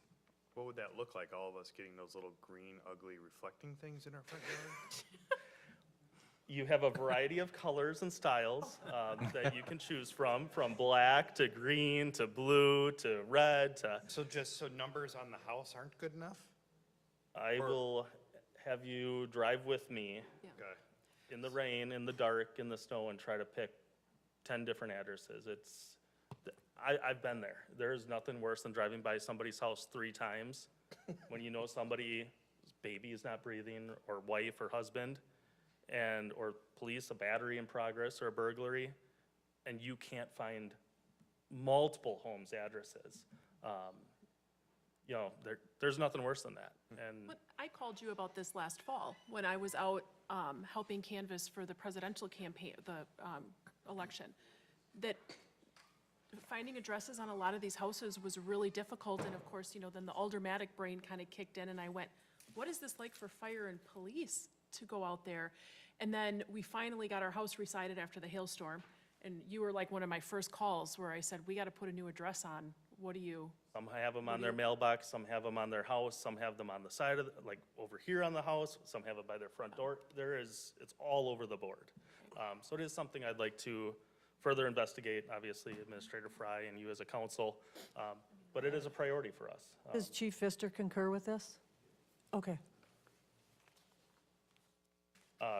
And then our general capital replacement plan that's already been outlined, no changes with regards to that. I am proud to say that Waukesha County and the municipalities throughout the county are working together on the radio replacement program that is scheduled for 2028 to try to put together a group buy. Currently, the state discount is about 20%. We're trying to negotiate with Motorola through a group buy program to see up to a 40% discount. So hats off to everybody working together, collaboration across the county to help, when that has to go into place. So questions, comments, concerns for me? Just one to go, just switching back to the admin building, live fireplace, training facility. That sounds expensive all to me. A live fire building and full administrative and training. Yep. Number one, where would we put this? Is there a concept yet, or is that not even, you're not even in that We're not stage even there yet? yet. We're doing the impact fee and needs assessment, and also we've had some outside partners approach us on a partnership opportunity for that. There's also grants when you start to look at partnerships, federal grants, state grants, congressional appropriations. How critical is getting all the staff in one location, the administrative staff? I would kill for it tomorrow. How many people would you put in one building right now? Like 15, 20? What's your total? 12 to 15, when we count our billing specialist, the fire inspector. Right now when we do internal investigations or we have to do interviews, we don't have a conference room at a single one of our stations because they've all been taken up by 24/7 staffing. None of our fire stations besides the Paps Farm station were designed with the future of the fire service. Now, we've remodeled and invested in those stations, but we are cramming sardines into the stations. So we're looking at options, short-term and long-term. Yeah. And we will present to you and the other partner municipalities those options. Yeah, I think it's critical to get all of your support staff in one location. I think our police department has that now. I think it makes sense not to have people spattered around, stations all over the district. So the training center and the live fire stuff might be, depending upon what that looks like, economically different discussion. But finding a spot somewhere where you can all get together administratively and be in the same room, have meetings, hold things contemporaneously, seems like a no-brainer to me. That's the critical priority. The rest of it, kind of aligns with that Those other theme, things could take but our longer. grants or sponsorships or donations that we could seek out for the training building or whatnot. Any other questions for Chief Bowen? Go ahead. Yeah, I'd just like to see us look at creative ways for us to be able to get that collaboration, because I think it would cost a lot of money to buy, or to build a brand-new facility, right? Yes. And is that kind of what you're looking at right now? Is that what the I am proposal? open, a remodel, an addition. Station Okay. 1, we've still got a lot of land over there, collaboration. So there's a lot of options. I know the mayor was a witness to one of those discussions recently. I think there's a lot of options. Okay. Fireplace at the farm? No. Thank you very much. Fire. Thank you Thank very you all. much. I'm going to turn it over to our city administrator, Mark Fry. First of all, I'd like to thank all the department heads for the work that they put into this and getting the information in a format to make it easily understandable. Obviously, you can go back and read the items. If you have any questions, send them to myself and Lori, and we'll make sure that all questions are responded to. Lori, did you want to give a 2-minute summary on the strategic plan that's included in here? I see Matt shaking his head no over there. Just remember, a lot of people don't like the word strategic plan, but think about it as a way to pull the departments together to be working on priorities that the council is invested in. Take a look at your worksheets. Again, the strategic plan updates are there for you. The department spent a lot of time putting those together for you. So when you take a look at them, you can see what they've accomplished this last year. And fill out your worksheets and send them to me. I appreciate it. Thank you. Thank you, Lori. Thank you. And thank you, staff. I'd like to entertain a motion to adjourn. So moved. Second. All in favor? Aye. Thank you, everybody. We're just going to take a 5-minute break. We've been doing this since about 5:30. So we're going to take a 5-minute break, and we'll start promptly at 7:35.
the City of Oconomowoc Common Council meeting for Tuesday, May 6, 2025. Has appropriate meeting notification been made? It has, Your Honor. If we'd all please rise for the Pledge of Allegiance. I pledge allegiance to the flag of the United States of America and to the republic for which it stands, one nation, under God, indivisible, with liberty and justice for all. Welcome, everyone. Call roll, please. Alderman Youngworth? Here. Thank you. Alderman Rosick? Here. Alderman Altman Cloth? Here. Alderman Ellis? Yep. Alderman Spiegelberg? Here. Alderman Mulder? Yep. Alderman Shellpepper? Here. Alderman McConnell? Here. All present. I'd like to entertain motion to approve the minutes for April 15th, 2025. So moved, Altman Cloth. Second, Ellis. All in favor? Aye. Aye. Opposed? Without council objection, I'd like to bring forth item 14A, which is a proclamation for Rotary, forward. So we have the opportunity for our guests from Rotary to hear the special proclamation. Any objections, council? So I'm excited to say, and for clarity, about a week and a half ago in Okauchee at the Golden Mast, the Oconomowoc Rotary Club celebrated its 100th anniversary at a very, very special celebration. Joining me there was Bob Duffy. We also had Kevin Ellis, had Karen Spiegelberg, and we read this proclamation to the members there at the Rotary Club. I am a Rotarian, Karen's a Rotarian, so is Kevin, and it's really quite an incredible organization. I'd like to read this proclamation and really compliment all the service that this organization has done. They have a motto that's incredibly important: service before self, and it really is seen in everything that they do. Whereas Rotary International, founded in February 23rd, 1905 in Chicago, Illinois, is the world's first and one of the largest nonprofit organizations. Whereas there is over 1.2 million Rotarian members comprising professional and business leaders in over 35,000 clubs in 200 countries and geographical areas.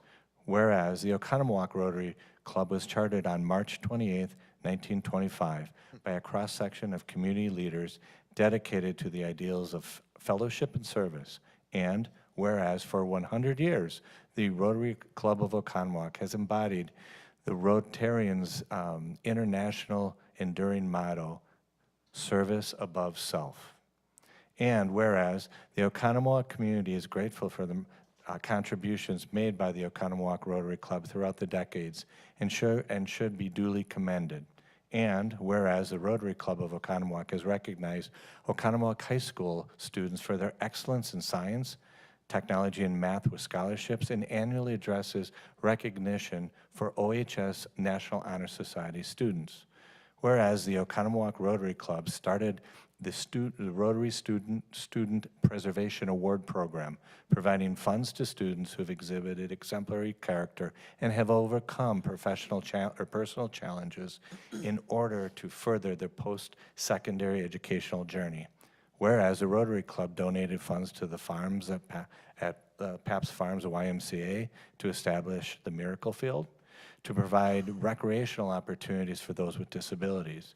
And whereas to enhance the eastern gateway to the heart of Oconomowoc, the Oconomowoc Rotary Club donated the roundabout sculpture celebrating our lakes, culture, vibrancy, people, and heritage that we all enjoy as we travel on Wisconsin Avenue. Whereas in 2010, to recognize its many contributions of the Oconomowoc Area Chamber of Commerce, recognized the Oconomowoc Rotary Club as a Service Organization of the Year. And whereas the Oconomowoc Rotary Club annually raises fees and provides charitable resources to the Oconomowoc Rotary Foundation, who bestows grants to impact community projects and programs which have benefited the Oconomowoc Art Center, Lake Area Free Clinic, Angels Grace Hospice, Lake Country Trail, as well as funding Roosevelt Field projects like adding the pavilion, the skate park, and the splash pad for generations to enjoy. And whereas the 100th anniversary celebration year, the Rotary Club of Oconomowoc completed 100 acts of community and service and enhanced projects. And whereas the Oconomowoc City Council congratulates all those affiliated with the Rotary Club of Oconomowoc and commends the club on celebrating its 100th anniversary as we celebrate our 150th as a city, and grants everyone involved the best wishes as they carry Rotary's international mission into a new century of service. Now therefore be it resolved, I, Robert P. Magnus, Mayor of the City of Oconomowoc, on behalf of the entire committee, do hereby fully recognize the Oconomowoc Rotary Club and the efforts to improve the Oconomowoc community and other impactful services around the world. Thank you very much, and we presented them a little over a week ago, a very nice signed proclamation that was framed, and hats off, and please share that with all the Rotarians. Would you mind please coming up, Bonnie, and just introduce yourself as the president of Rotary?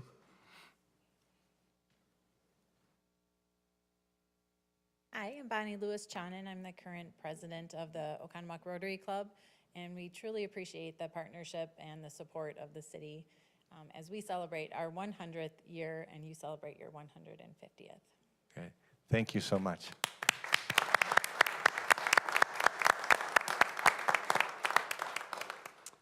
We'll move on to item 5. Do we have any comments or suggestions from citizens, the blue cards? Seeing none, having none, we'll move on to consent agenda items, which are the licenses approval. I'd like to entertain a motion for consent agenda items. Second. All in favor? Aye. Opposed? Okay, move on to committee reports. Our first committee reports are coming from Public Services. We'll start off with consider act on resolution 25-R3278 awarding the construction management for 2025 street and utility maintenance. Mr. Herzog. Thank you, Mayor and Council. We were able to discuss this item in committee. To reiterate some of the components of this, just a few weeks ago, we approved the project for repairing streets and utility work to Wolf Paving. That will be worked on this summer and fall. In correlation with that work, we did reach out to the community, some 11 different firms, to solicitate the construction management services for this work. And we did get 4 firms in response, and we moved 3 of them forward through our process of a technical review. We had 4 staff members review each of the proposals, and they are listed in your packet. Sigma is our recommended firm on the technical score, and with their proposal amount as part of the matrix for consideration, they are also the lowest. Therefore, staff is recommending approving Sigma as our construction management for 2025. Their amount was listed here at $222,791. Also asking for a 10% contingency to be included with this resolution, and staff is recommending Sigma and the approval of this. I'd like to open up to council. Any questions or comments for the audience? They just finished their committee meeting prior to this meeting, going through all the advanced details with Mr. Herzog. I'd like to open up for comments. Alderman Rozak? Jason, did you say, who else? Sigma recently did work for us in streets last year, construction management, also 517? Correct. Okay. And you Yes. thought they did a good job? Yep. Okay. So inside of the proposal, we asked for their staff members as well, so they were including their construction management, the same as last year, and one of their top field inspectors, so they ranked very high in our technical score. They previously completed the 2024 project for our streets and our Rockwell Park Phase 2. Thank you. Very good. Questions, comments? I'd like to entertain a motion, please. So moved. Second. Any further questions or comments? Call roll, please. Alderman Youngworth. Here. Alderman, is that an aye? You're still I'm here? sorry, aye. Thank you. Alderman Rosick. Aye. Alderman Altman Cloth. Aye. Alderman Ellis. Aye. Alderman Spiegelberg. Aye. Alderman Mulder. Aye. Alderman Shellpepper. Aye. Alderman McConnell. Aye. On to utilities, we have two items here. We'll start with consider act on resolution 25-R3279 for the replacement of the wastewater administrative building HVAC unit. Mr. Carrillo, what's up? Thank you, Mayor. Thank you, Council. The first item here in front of you is we are seeking to approve a contract to replace a rooftop heating and ventilating unit. The unit serves to bring in fresh air and recycle some inside air for the administration building, further heating and cooling use. Also some ventilation for some other areas of the plant. We worked with an engineer to develop the scope and the bidding documents. We received 3 bids that were opened on April 24th. One of those bids was disqualified. The low qualifying bid was received from Southport Engineering Systems of Caledonia, Wisconsin. And I think it's important to note, due to some discrepancies, our second qualified bid was approximately $159,000. The disqualified bid, if we were to total that, which they inaccurately had not done, their total bid would be $90,906, which is very comparable to our low bid. And when you look at some of the bidding documents, their major component being the HVAC unit, they're very close in price as well. So very comparable. The capital improvement plan with the utility, we did allocate or had money set aside $350,000 for HVAC improvements at the utility. So this is within that budget. And we do recommend approval of the contract with Southport Engineering Systems to include a 10% contingency for a total of $95,308.40. Questions or comments from council? Again, for the audience, this was gone in depth in council, or in committee work prior to tonight's council. Any other questions or comments? Like to entertain a motion, please? So moved, Rozak. Second. Any further comments? Call roll, please. Alderman Youngworth. Aye. Alderman Rosak. Aye. Alderman Altman Cloth. Aye. Alderman Ellis. Aye. Alderman Spiegelberg. Aye. Alderman Mulder. Aye. Alderman Shellpepper. Aye. Alderman McConnell. Aye. Thank you. On to our next item, consider act on resolution 25-R3280 for GIS professional service contract. Mr. Reel? Thank you. This has, in the recent future, this has been a reoccurring item. Just for information, this has been approved in our budget, but due to the expenditure and following procurement policy, this is in front of the council for approval here tonight. The utility has worked exclusively with Mead & Hunt Engineering, their GIS division, since 2020 on developing our GIS system. Modifications to that and support that we rely on day to day as we run into issues or problems. Through that time, they have performed very well with our modifications, suggestions. We've worked very well with them, and so therefore we feel very comfortable moving forward with them as a sole source for this work. And I do think that their knowledge of our system at this time brings forward some efficiencies in doing a little more work for the money that they're charging. So we did work with Mead & Hunt to develop a scope for this year, and along with some of the reoccurring just support costs. Some of those items include developing a eCMAR tracking process using our GIS system, which we use to report to DNR annually. Additionally, we will be looking to develop a mapping layer that highlights sanitary sewer districts, the outlines of those, and therefore the ownership and responsibility of those. So that's another item. And then lastly, we'll be looking to investigate a self-reporting tool using GIS to help capture water softener locations, both commercially and residentially. And that is also kind of a purview under our wastewater permit to be doing that. At this time, the account where these costs will be allocated to, the current account balance is roughly $37,800. The cost proposal from Mead & Hunt is in the amount of $35,000. Questions or comments from council? I'd like to entertain a motion, please. So moved. Second. Any further questions or comments? Call roll, please. Alderman Youngworth. Aye. Alderman Rosick. Aye. Alderman Altman Cloth. Aye. Alderman Ellis. Aye. Alderman Spiegelberg. Aye. Alderman Mulder. Aye. Alderman Shell Pepper. Aye. Alderman McConnell. Aye. Next up, we have Plan Commission items. Council, just kind of a heads up, the first three items, A, B, and C, are all for Prairie Creek, and we're going to be voting on those individually. Mr. Gallo is going to go through all of them. I do want to note that we will start with 8A, then we will go to 8C, and then we will go to 8B. So just the order of B and C needs to be switched. Mr. Gallo. Thank you, Mayor. A couple weeks ago, you reviewed these applications. You actually approved the first reading of items A and C. So we're going to just go through those, so repeat, and then we're looking for the second reading of the ordinances this evening for Prairie Creek Ridge 11.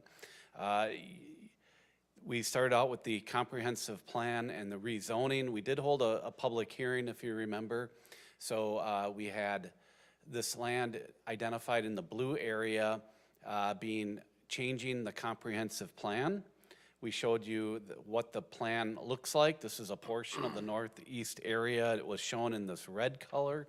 That's commercial. They would like to go to suburban residential. Then also the zoning is reflective of the comprehensive plan. It shows it as commercial. They'd like to go to the yellow, which is suburban residential. We talked about the need for the reduction of commercial. We have an abundance of commercial land in that area.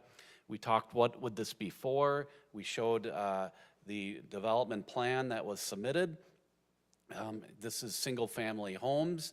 There would be about 90 units out there. We said this actually helps the housing ratio because it's single-family versus multifamily. And then you guys voted in favor of that. This is the rezoning area to be rezoned. There was a resolution that the Plan Commission adopted that was shared with you, and then the ordinance to rezone the lands as well. So we recommended that we approve the ordinance to change the comp plan and recommend the rezoning, to approve the rezoning ordinance as well. These are the second readings. I'd like to entertain a motion for item 8A. So moved, Rosick. Second, Ellis. Any further questions or comments? Call roll. Alderman Youngworth. Aye. Alderman Rosick. Aye. Alderman Altman Cloth. Aye. Alderman Ellis. Aye. Alderman Spiegelberg. Aye. Alderman Mulder. Aye. Alderman Shell Pepper. Aye. Alderman McConnell. Aye. The next item would be the Plan Development Overlay District. We held a public hearing for this. We're going to do C first. Oh, I'm sorry. Yeah. I'd like to entertain a motion for item 8C, and then we'll go to B. So do I have a motion for 8C? Second. Any further discussions or comments? Call roll.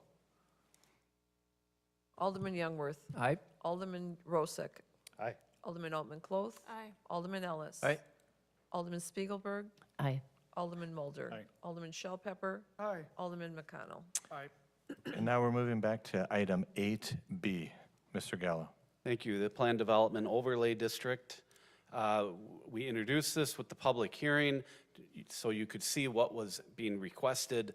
But at the time, there was still some public benefit details being worked out. So we held that off the agenda, but we got some preliminary feedback from the public, and we're here to address the concerns that were raised. Also, the applicants are available to answer any questions. So it's a planned development overlay district. The zoning is in place, the comprehensive plan is in place to allow for this, but now what a planned development overlay is it grants flexibility to a development that does not conform to our underlying zoning requirements. So this would be the plan. Again, it would be all single-family residential. They would be putting in a road called Periwinkle Pass that would extend all the way out to Brown Street or County Trunk Highway P. There'd be no direct access for this area from Highway K. There would be an extension here of the road coming in. There'd be two means of egress for the subdivision. There'd be new parking added along Periwinkle. There'd be no lots would directly front Periwinkle Pass or have direct access to Periwinkle Pass. What the PD is for is primarily a couple things. The lot width would be reduced, as well as the side yard setback. And we talked a little bit about that during the public hearing. This is the overall development plan. I think it's important for you to see this is the final addition for this area. We all know Prairie Creek Ridge subdivision. They've started with phase 1 way down to the south, and they've kind of wrapped around, and this would be the very last phase. Questions or comments for Mr. Gallo? We have the ordinance in front of you. We have exemptions. What they're asking for is the building setbacks to be reduced on a corner lot from 25 feet on the both streets to 20 feet on the side that is not the front, but the street side. And then the minimum lot width would be reduced from 70 feet, which is required in the SR, to 65. And I've showed the 65-foot lot width right in this area here. For a PD, there's always a public benefit. The council is to weigh out what they're doing for the community. They have said that they would contribute to the connection of Schumacher Street. Right now, it currently ends right here in the park and St. Matthews. So those details would be directed they'd be outlined in the developer's agreement. We've had discussion since the last council meeting with the church, and there'd be a contribution from the church as well as the developer to get this extension through. I think we all agree that that's a needed road extension. And then for sidewalks and connections, they'll also work on putting in a connection here and sidewalks throughout so their residents of their neighborhood can get to the park in a safe manner. This is their overall development, and I wanted to show you that all of the lots with the colored areas, phase 1, 2, addition 1, and 4, these all have this reduced side yard setbacks, which we initially we changed from 10 feet to 7 feet in 2010, and then 6 years later we changed it back. So they didn't need any flexibility. That was under regular zoning, but we changed it back in 16 to be a 10-foot requirement. Arrowwood came in a couple years ago, and that is a planned development, and I have right from their ordinance, their reduction is reduced to 7-foot side yard setbacks. Their twin homes were reduced to 0 because it's a shared lot line. That's the purple area here where the twin homes. Old Highlander subdivision, they've also have reduced setbacks. This is a portion of their ordinance. Theirs is 7.5 feet, and it says area 6 only. This is area 6 right here. It's all of the suburban residential zoning areas. So we have done this. This is also a planned development. They needed the same request that it is being requested tonight. So the Plan Commission did review the PD, and they thought that these public benefits were equal to or more sufficient for the requested zoning flexibility. They recommended approval this evening. Council, do you have any questions or comments for Mr. Gallo or for the applicants who are here this evening? Alderman Spiegelberg? So we've gone back and forth on the, we've had like 7. When I built my house, it was 7, then it went to the 10. Now many of these areas are the 7 again, which seems to be okay and acceptable, but some of the feedback, public feedback last meeting was, are these too close from a fire safety standpoint? Chief Pfister, could you, or Chief Bowen, could you? What is some of your experiences? I'm not saying these houses are close. I mean, you can fly over Chicago, and their setbacks a lot of these setbacks are closer. But what do you think from a fire safety standpoint? We've got these, as Jason pointed out, we've got a number of developments here in the city, but also other communities that we have the same setbacks. With the staffing that we've done, we've got in-house staffing, deployable, at the time of the call versus waiting 10 minutes for that first unit to respond.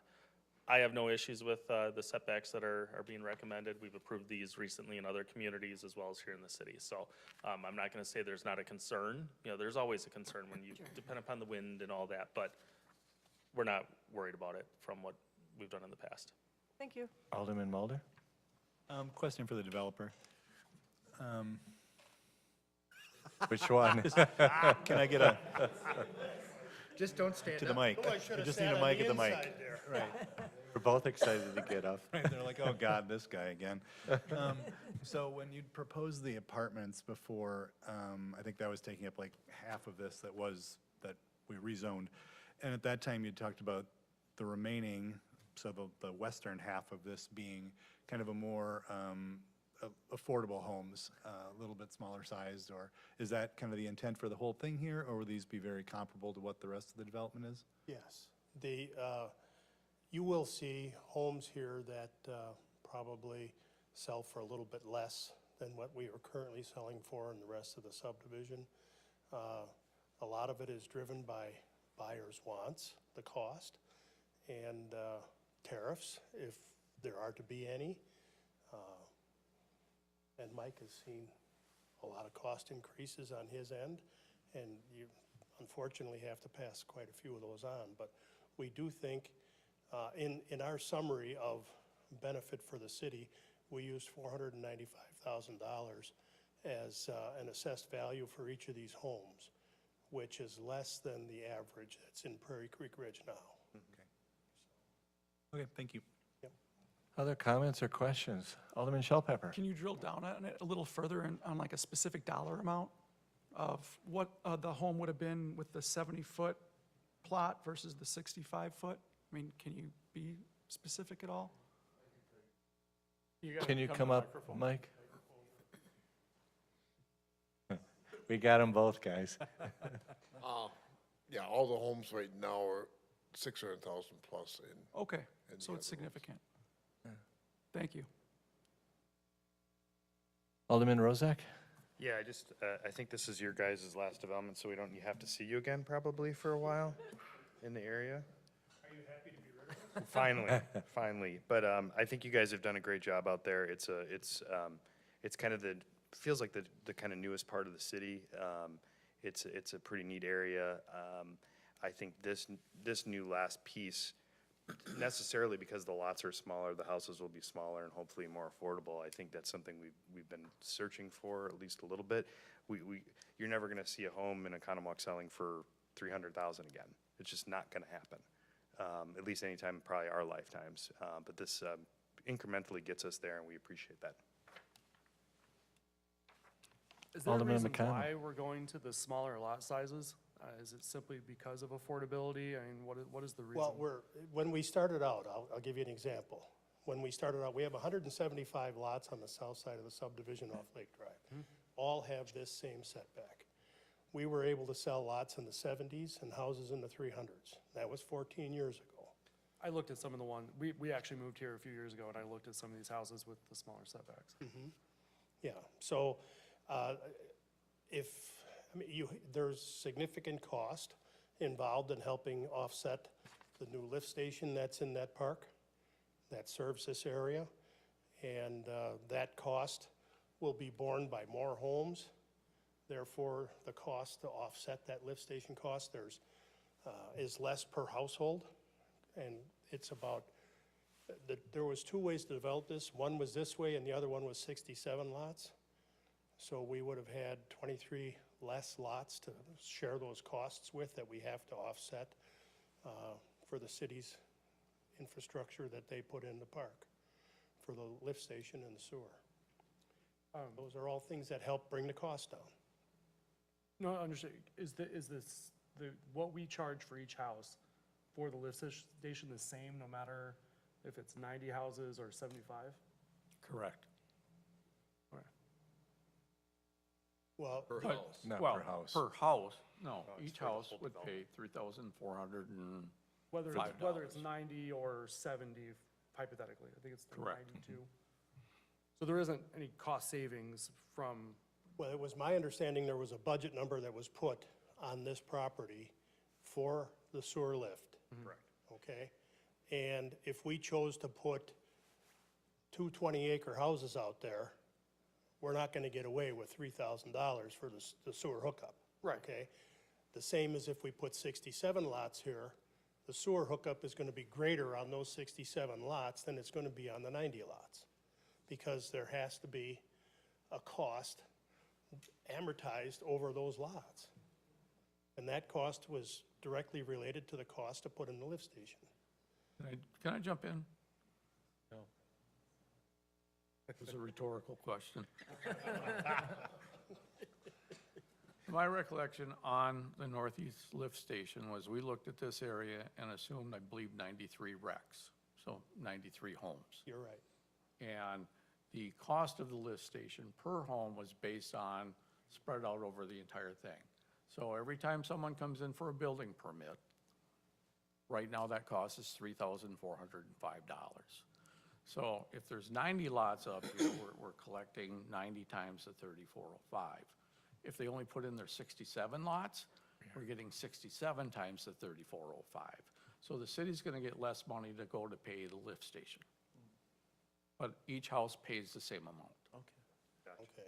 Thank you. All right, well, I misunderstood. I thought that there but was, I'm the asking for budget was based clarification. on doing something just like this. So, So unless we get the 93 recs, the lift station is underfunded. Is that what I'm hearing? That's what I said. Now I have someone that might not agree with me.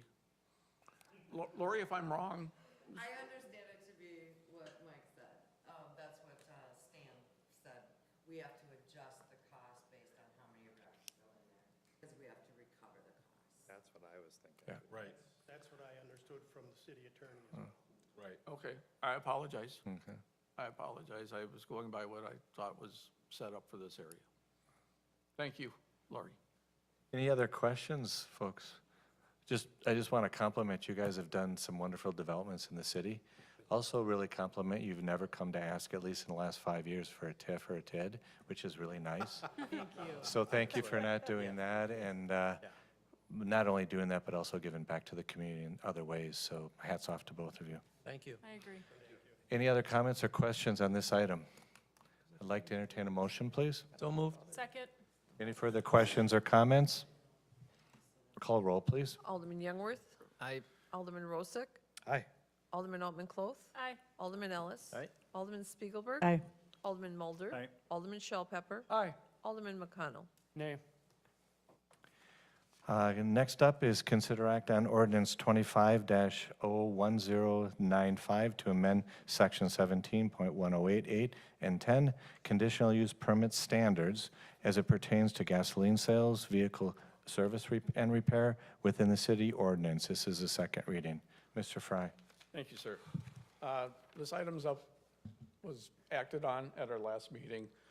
And at that time, there were 3 items that we were looking to change as part of this ordinance. One was allowing a gas station in a well recharge area. The other one was allowing for vehicle maintenance to extend from 8 o'clock at night to 8:30 at night. And the third item was allowing for fuel deliveries to gas stations out for 24 hours. The current ordinance limits no deliveries from 11 a.m. to 5 p.m., or 11 p.m. to 5 a.m. I apologize, not my night. So 2 of the items were removed, and it was voted on to have the well recharge area item approved. And now we're back for our second reading. We were looking at, how do I move this? We're looking at information that wasn't provided to the council at that time. 2 days after that meeting, we finally got the ability to say the word Costco from city staff. Up until then, even though everybody out there knew Costco was looking here, city staff could not talk about that. City officials could not talk about that because of the requirements that Costco has. Any information that comes out from them comes from them. They prefer not to do big splashes with press releases. They get their name out by submitting for a public meeting, which they now have done. So these items were, you know, we were looking at Costco, and when the city planner first came to me and we talked about how we should move forward with this, he actually had setbacks, distances that he was proposing, that, you know, if a station was 500 feet from a residential area, it could have this. So that was one of the things that was talked about. At the time, we thought, why not open it up to everybody so that everybody would have the same advantage to the hours and the deliveries? And so that's why the ordinance change that came before you did not include anything like that. We were looking to keep it simple, but keep it and allow everybody to be able to do the same thing. I get the feeling that that most people probably don't have a concern on the vehicle maintenance extending from 8 to 8:30, and if I'm wrong, I can discuss that further. So I'd like to talk about the gasoline. So some of the things that, you know, we're providing new information in the packet tonight that you did not see 2 weeks ago. One is the map that you're seeing here. The other one was we have a memo from our police chief. Oh, how do I back up? This isn't my power. I got it. So we have 8 total gas stations that we were talking about. Once again, this information was not provided, but we now have a map showing the 8. We also had staff reach out, Bob Duffy, reached out to each of the stations and found out how many times a week someone was delivering gas to their station, because we thought that'd be an important number to know. And what we found out that on average, I'm just gonna round up and I'll say it's 3 deliveries per week for all 8 of them. So it's 24 trucks that would be in the city. Not all of them delivering late at night. Some of them will maintain the routes that they currently have. So I couldn't tell you the numbers that, you know, would be potentially coming later at night, but I will tell you that the total number of trucks in the city delivering fuel is 24 a week.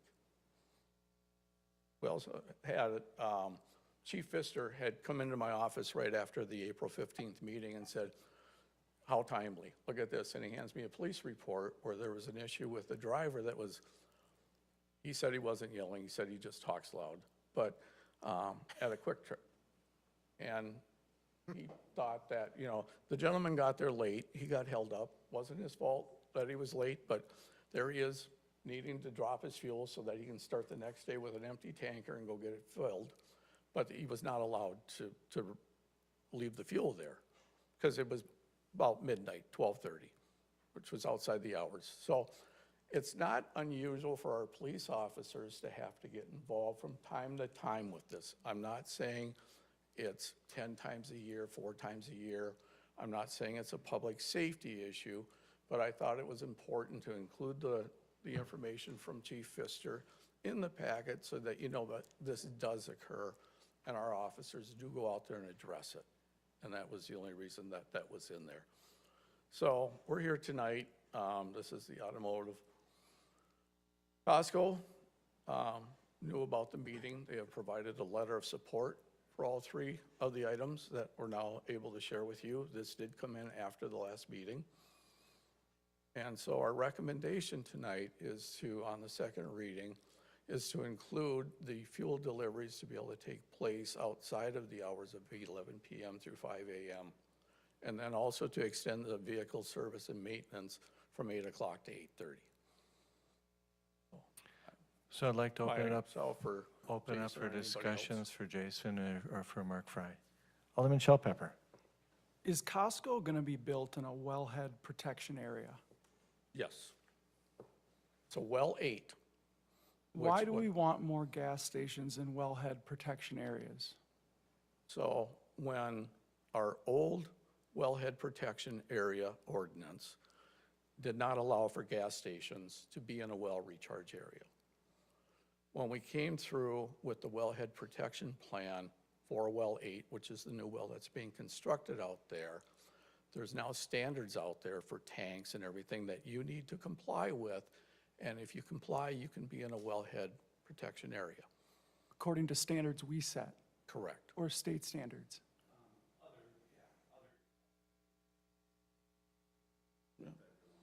It's a distance, right? That the wellhead protection area It's is not set within? It's not or- a set distance. It's a 5-year time of travel to the well. And so you could have a protection area that might be 500 feet from the well. You could have one, if you have a shallow well, maybe it's 1,500 feet from the well. And that's what determines the wellhead protection area. I thought we were concerned with the current well that we have next to the BP on Wisconsin Avenue. And that was one of the reasons why we're also trying to scale down on that well and build a new well that we're spending a ton of money on. So the well next to the BP was drilled in 1911, and it doesn't have all the grouting and all the features that you would see on a new well that's required. With that, you know, the DNR has always had a concern, but I will tell you that that well has produced safe water in the 35 years I've been involved here with the city, because I used to manage the water utility. And we thought we would maintain that well until such a time that it wasn't producing safe water and we would take it offline. What they're doing now is they're trying to be proactive on that, because we do have wells in areas that are of significant concern. When you go right across the street, we have wells 1 and 3 right there next to the railroad tracks. If a train derails in this community, in that area, those wells are probably gone. So they were taking a forward look at the wells that we had and what we needed to be doing with them. And once again, the DNR did come into them and said, highly recommended that we get rid of well 2. That's the one next to the BP that you referenced. So they indicated that, and so they looked and said, okay, what should we be doing as a utility for the longevity of providing safe water to the city? And that's why they went out and started looking for new well sites, which has led us to well 8 going in and out at Paps Farms. And part of that then, that well's gonna produce enough water that we won't need well 2 and probably well 1. But that's the one that Costco's gonna be built right by, right? That will is be- correct. That is correct. So, and part of this might have been, is my own misunderstanding and my own fault, because at some level, I thought we were grandfathering in the one that was by the BP, you know, and that's why we were kind of resetting the wellhead protection area, not fully understanding we're actually giving the okay for more Well, but this. gas stations to be built in wellhead protection areas. But this And I'm- okay Yeah. was voted on the ordinance change for the wellhead protection. Right. Well before we were thinking anything, before we even knew the name Costco. So we're not making any change because of them. This was a requirement that we put in with our new wellhead protection ordinance that would allow gas stations in the recharge area, but they have to meet standards for their tanks and monitoring. These are things that weren't in place when BP got built or any of the other gas stations. Not all of them. Some of them are up to the newer standard. But they know that with that technology, that, you know, tanks just don't get to leak into the ground the way they used to. You now have systems that can detect when a tank is leaking so that you're aware of that. So is this a pretty common practice to have gas stations then and within these wellhead protection areas? I mean, you think it's a pretty common You know, practice? I can't say for every community, but I would guess, yes. I would think that there's quite a few. Sounds kind of concerning on its face, I guess, and I just got one more question, Mayor. I appreciate you giving me so much time on this. How far along are we in the process on the Costco proposal? What still needs to be done by both sides to actually see this thing become locked in legally at some level? Tomorrow evening is Plan Commission. It's their first public meeting. They have a land use plan amendment, a rezoning, a certified survey map, and 2 conditional use permits on the Plan Commission agenda for action. They're all recommendations. They all come to you guys, to the Common Council. That meeting would have a public hearing and action on the agenda on June 3rd. So they've already bought this land? No, they have not bought it. It's not a done deal. They have to go to the Architectural Commission. They're looking at June, and then for their consultation, and then a formal approval in July. So no, Costco has not purchased the land. They are just, doing their due diligence and getting their approvals in place. We have a letter from the owner saying that he gives permission for Costco to do their exploratory work, so. Alderman Rozak. I have a couple questions to that, the concept of the wellhead protection, at least before I move on to anything else, seeing how we're on that topic. How many feet, I think, our wellhead protection is, I think, 1,000 feet from the well, or is it 1,500? It's, you just said it's not a distance, right? There is a distance, but No, there is a distance, but it's based on the 5-year travel. so, right, so it's a distance away, but they. And I don't remember, but is it like 1,500? I think it's 1,000 to 1,500 in that area, but it's right, it's a 5-year, how long would it take if something leaked to get into the well from this far away? So there is a distance and the 5-year kind of perk through the land, so that makes sense to me. So with that in mind, I'm curious how close that station is, that Costco station approximately to the well. It's gotta be 1,000 feet or more. It's pretty far away. Now, I think we also already have a gas station there at Fleet Farm, which is arguably probably closer than that one's going to be. And then 2 Quick Trips that are right up the road. They're certainly outside the 1,000 or 1,500 feet, but they're awfully Trips aren't close. involved. So I'm slightly concerned. I do understand the technology and all that. And I'm comfortable with it where it's at and how far it is away. When you actually stand at that well, which is right on the edge of my subdivision, look out where the Costco is going to be, it's a pretty long distance away. The gas station at the Fleet Farm's got to be about the same. It maybe a little bit further away, but not by a lot. And I always thought the issue with the well downtown was also that it's close to railroad tracks as well. And if there's ever a spill, you've got significant amounts.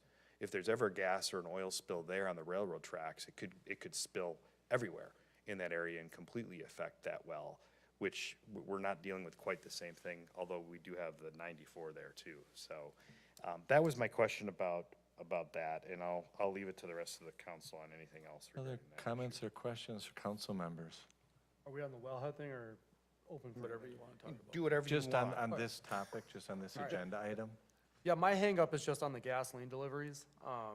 And quite frankly, I don't think I want trucks going through downtown or through parts of the city at all hours of the night. I have a lot of constituents that live right on Wisconsin Avenue, and it can get loud with trucking. Sorry for the impromptu history question here. What was the reason we enacted this in the first place? Because we had to vote to change the ordinance to say no deliveries between 11 and 5. Does anybody remember why we did that to begin with? We wrote these standards, I can reply to that. It was for deliveries because they're noisy, and the noise that I was thinking of at the time, I didn't separate out gasoline fuel tankers from the other deliveries. I was thinking of trucks that had the beeping noises when they back up. I thought of the overhead doors when they're slamming them, the beer trucks delivering and all that. Those were the types of nuisances that I was thinking of. Fuel trucks are different. They come in, they unscrew a thing on the ground, they bring a hose in, and they do it, and then they leave. It's a different type of delivery. So I did not want any delivery, we didn't break it down into fuel, and that's what I'm doing here. I said, other than fuel are allowed. So you're still prohibiting deliveries between 11 and 5, but you can do fuel. That was the... Fuel trucks have the beeping though, right? No, Fuel trucks don't have a beeping noise when No. they back up? no, Never seen a semi with a beeping noise. nope. No. Okay. Alderman Mulder? I do think that extending those hours is a good idea. We have a congestion throughout our community, especially downtown. I think this makes a convenient time for larger trucks if indeed there isn't the noise violation, or excessive noise, which I have to trust the police force did a good study on that. So I think it's reasonable, especially when you hear about them parking on the side of the road waiting to get in, and so if it's someone like Costco who's going to be delivering the most fuel probably into the city, at least to that one particular thing, if that's what we're really doing here, is helping that one particular potential customer more than others, I think it makes a lot of sense. I'm in favor of that, changing that time. Oftentimes, you'll see at a gas pump that it's out of order, and so you assume it's wrecked or it's broken or they have to fix something. Oftentimes, it's because they don't have fuel. I can say that personally because this was the industry my family was in, and we had a large number of gas stations and delivered. And when you go through that and you have the ability to actually do these shipments when there's nobody around, I've never seen it cause a problem. And I think it's actually much nicer for the business, and it's also much nicer for the people. Going around those bloody trucks when they come in to unload and stuff, it's a pain in the backside. And it's not a problem if they're not busy, but it is definitely a problem if you have a busy pump station they're trying to get in to fill. So my recommendation, at least with the fuel, is to allow that exception that Jason had put in. I would not do it for all the other deliveries, Jason, just like you stated, because those trucks are very, very different. They have sliding doors. They have ramps. They have backup beeping. There's a lot more difference especially if they're close to a residential area. So those are just my 2 cents to share with the group.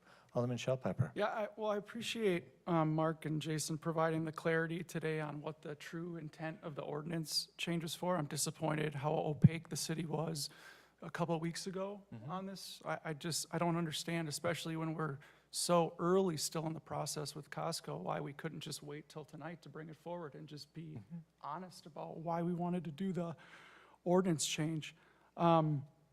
I'm concerned. I think we had the original reason we put in the CUP standards were to maintain the peace and quiet of our community to the extent practicable.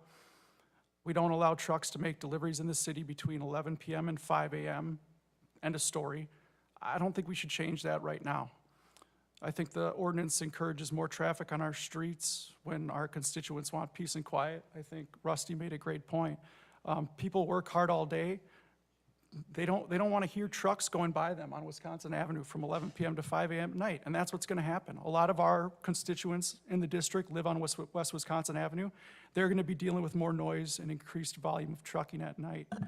I think, Mark, your graphic showed that there's a Speedway and a Mobile downtown that are right by, Mark, that have residences right by them. Those residences are going to experience more noise. There's nothing else to it between 11 p.m. and 5 a.m. So I think we have a lot of District 2 residents that are going to be impacted by the ordinance change.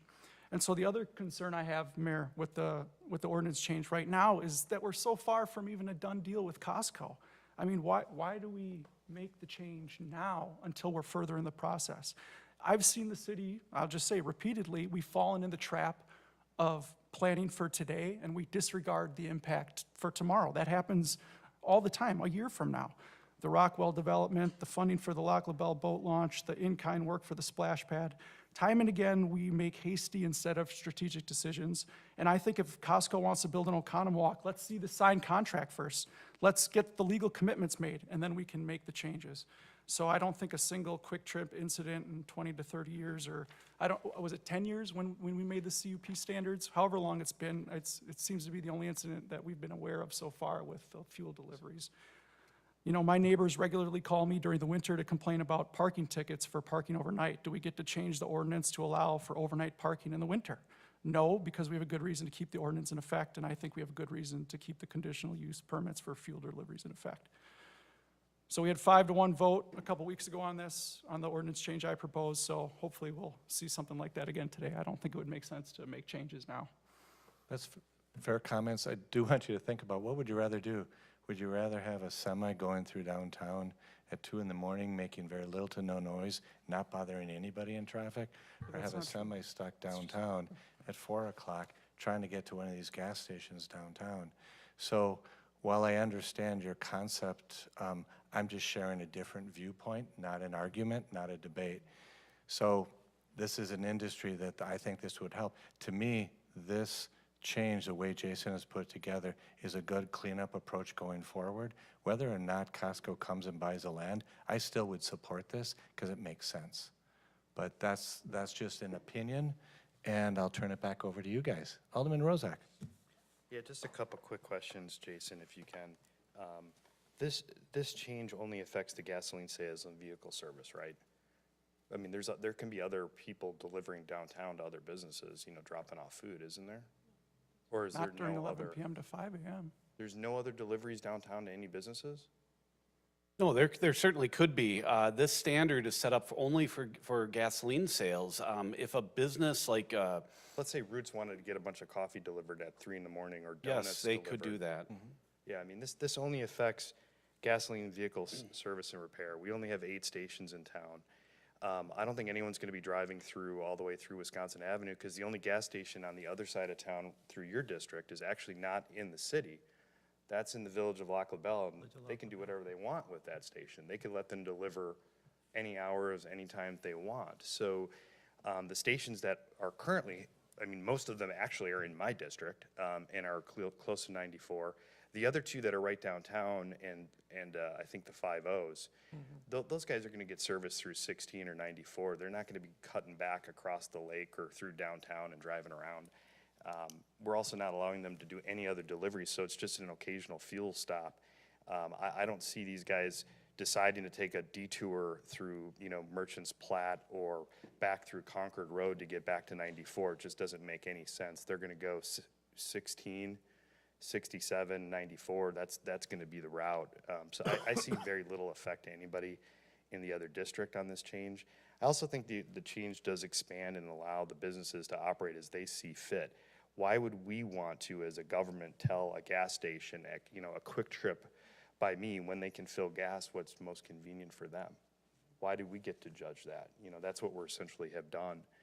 We're telling them it's also better for you to close your service center. You can't change tires at, 6:30 because we don't like you changing tires at 6:30. Well, some people, it's harder to get to those businesses if they're working full-time. So I think, to the mayor's point, it makes sense. I would vote for it probably regardless of Costco or not. Obviously, it's being brought because Costco wants part of this as their business plan, and they have some type of delivery requirements, and they have some service hours they'd like to take advantage of. I'm okay with that for Costco. I'm okay with that for Quick Trip. And again, all 4 or 5 of these stations are right in my district.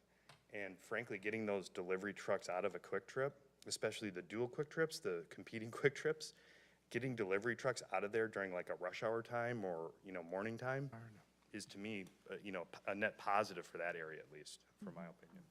So. Sorry, well, 2 more points. I mean, we are telling businesses that they can't operate at a certain time in the same ordinance. We're just moving it from 8 to 8:30.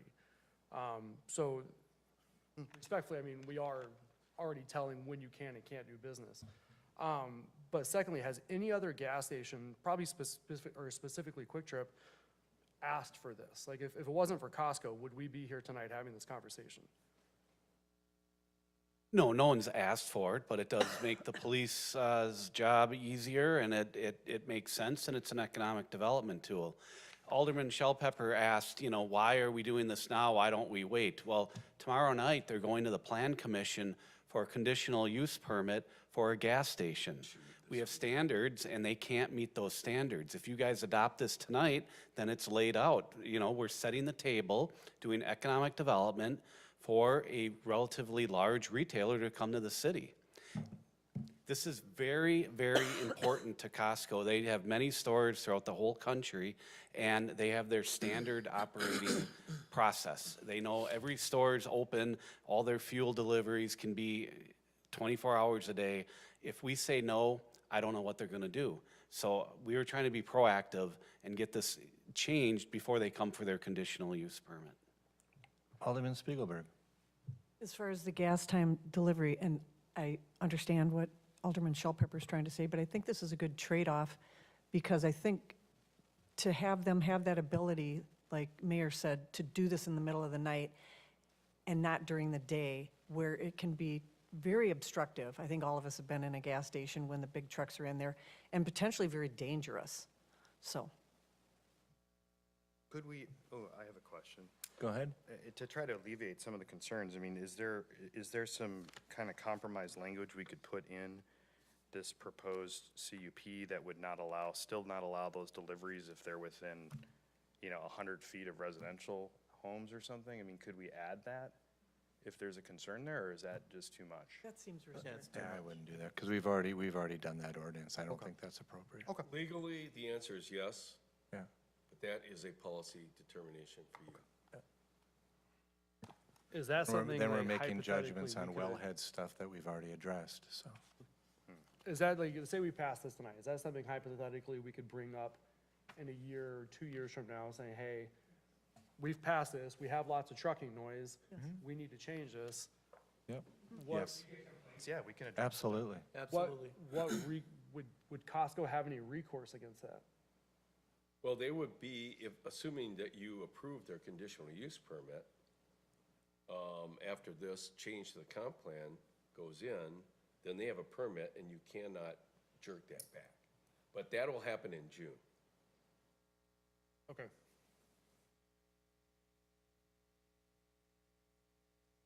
I'd like to entertain a motion. So I mean, it moved. needs to be defined. I want to make sure that we define this motion because we're on the second reading properly. So Can if you- somebody would like to Can you make, put that back up, the way you wanted it to be approved? Exactly the way on the screen. This is a little different. Your first reading only removed item C to be consistent, and you did not touch items B or this vehicle service hours repair. So what I'm asking is go back to the Plan Commission initial recommendation and what staff's recommending and do exactly what is shown on the screen in front of you. So I'd like to make a motion for the conditional use specific standards, which would be tanks shall not meet the federal safety requirements, including double line walls, no deliveries to gasoline stations other than fuel are allowed between the hours of 11 p.m. and 5 a.m., shall demonstrate the on-site truck turning movements for garbage pickup, store delivery trucks or fuel unloading shall not interfere with the customer's parking or pump parking. Security cameras shall be installed as required by the city police department. Outdoor storage plan, which shall be subject to the review and approval by the city planning commission. The use is prohibited unless and until such plan is approved by the plan commission. And it looks like 10, vehicle service repair, customer service hours shall be between 7 a.m. and 8:30 p.m. we have a motion. Do we have a second? I'll second. Any further discussions or comments? Call roll, please. Alderman Youngworth. Aye. Alderman Rosick. Aye. Alderman Altman Cloth. Aye. Alderman Ellis. Aye. Alderman Spiegelberg. Aye. Alderman Mulder. Aye. Alderman Mulder. Aye. Alderman Shell Pepper. No. Alderman McConnell. Nay. Okay, it passes. We'll move on to our next item. Next item, we're moving on to consider act on resolution 25-R3268, approving the acquisition of property adjacent to the city lands downtown alley abutting Wisconsin Avenue, tax key number OCOC 0563.219. Mr. Fry. Yes, thank you. The item for you tonight involves an alley which sits on the south side of Wisconsin Avenue. This right here is the alley next to the bank and the old May Garden Center. So it's the one right across from there. Here's a couple pictures of it, looking from the north side of the street, looking south. You can see the two buildings with the alley there. You can kind of see some of the treatments that we have on the other side of the street. This would be something that we would potentially look to do something similar over into this alley. So one of the things we came across when we reached out to the property owner, as you saw on the first slide, in addition to owning where the building sits, they own 6 feet of this walkway next to the opposite building. We own the 6 feet between the building and what they own over there. Don't know how that ever happened, don't know why it happened. All we know is this is what's there. And so Bob Duffy had reached out to the property owner and said, we'd like to do improvements to the matches here. And he said, you know what, instead of me giving an easement, just buy my part and have it. And provided an offer of $10,000. And the Plan Commission is recommending this. So we're here tonight and talking about the resolution for us to purchase that alley for $10,000. Those funds would come from contingency, of which we have about $92,000 in right now. And because of our current way of doing things, anything coming from contingency would require a supermajority vote. I'd like to entertain any comments or questions for Mr. Fry. I'd like to entertain a motion. So moved. Second. Any further questions or comments? Call roll, please. Alderman Youngworth. Aye. Alderman Rosick. Aye. Alderman Altman Cloth. Aye. Alderman Ellis. Aye. Alderman Spiegelberg. Aye. Alderman Mulder. Aye. Alderman Shell Pepper. Aye. Alderman McConnell. Aye. On to new business, consider act on the cost share agreement with Old Highlander LLC for future State Highway 67 traffic improvements. Mr. Fry. Thank you, Mayor. When the old Highlander development, and this thing move faster. Hold on, I'll get you there. I apologize. When the old Highlander development went in, they did a traffic impact analysis for the traffic that they'd be producing. As part of that study, it's normal to look out into the future to see what's going to happen out there. And so, based on that study, in 2037, they recommended that there'd be some changes that would need to be made along the State Trunk Highway 67 corridor. This was based on number of trips on housing. So they looked at the number of housing units that could be in there, and then they also looked at the potential for the city to connect to Conomowoc Parkway. So that was also included in the MOU that we'll be looking at next. So because the state needs an MOU signed, and it does involve the old Highlander, we wanted to make sure that they were involved with paying their share of the improvements. So the improvements that are being looked at are where Paps Road comes out here, that, actually the intersection is a little further up, but that we have a overlapping right-hand turn lane allowed. And what that is when the traffic on the opposite side has a left turn arrow, that the right turn can get a green arrow and the traffic flows. So they're looking at doing that there, and then also one down on Conomowoc Parkway. The biggest improvement, though, is on 67 down by Conomowoc Parkway. So when you're northbound, there's a dedicated left turn lane there now. It's got a median on each side of it. They would like to see a second dedicated lane in there. There is room, we have a median, so we can fit that in. So the cost of these improvements is about $450,000 based on today's estimates. So the cost share agreement that we're having with Old Highlander is that they would be paying half their costs unless we have a TIF in place. We're having discussions now, so there is a potential for a TIF to be out there that could include these costs as part of that plan and the payback for that TIF. Absence of a TIF, they would pay half of the cost.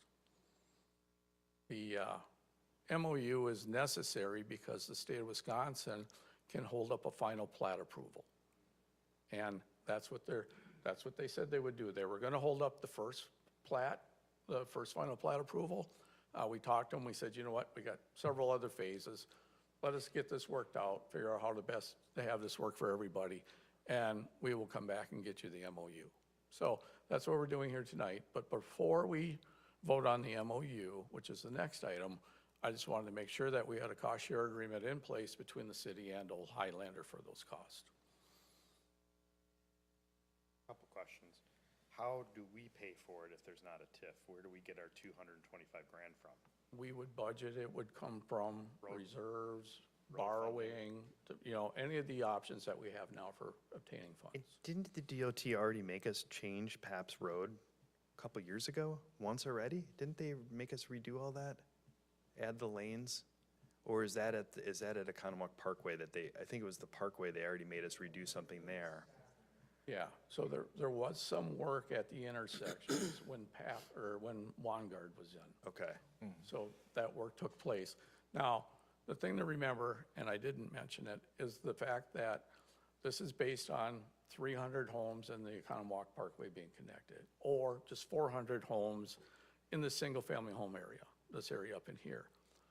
So we get to 2037, maybe everything's flowing well. We don't automatically have to do it. We have the option of having another traffic study done to show whether or not the improvements are needed. So this isn't set in stone that it has to happen. Okay. So there's a chances that we don't have to pay this money, and we're not certainly doing it like next year, it could be years down the Correct. road. No, this will be years down the road. Okay. Hopefully not down these roads. Dum-dum-dum. He's here all week, folks. Alderman McConnell? Thanks, Mark. 2037 is a long way off, and we've seen how much, I mean, we're talking about tariffs today. Who knows what pricing is in 2037? Is there any way to insulate us from enormous cost at that time? Saying the city will pay X amount of dollars up to this point? I wish. We're kind of taking the risk we might not have to ever do it at all, right? Fair enough. Yeah.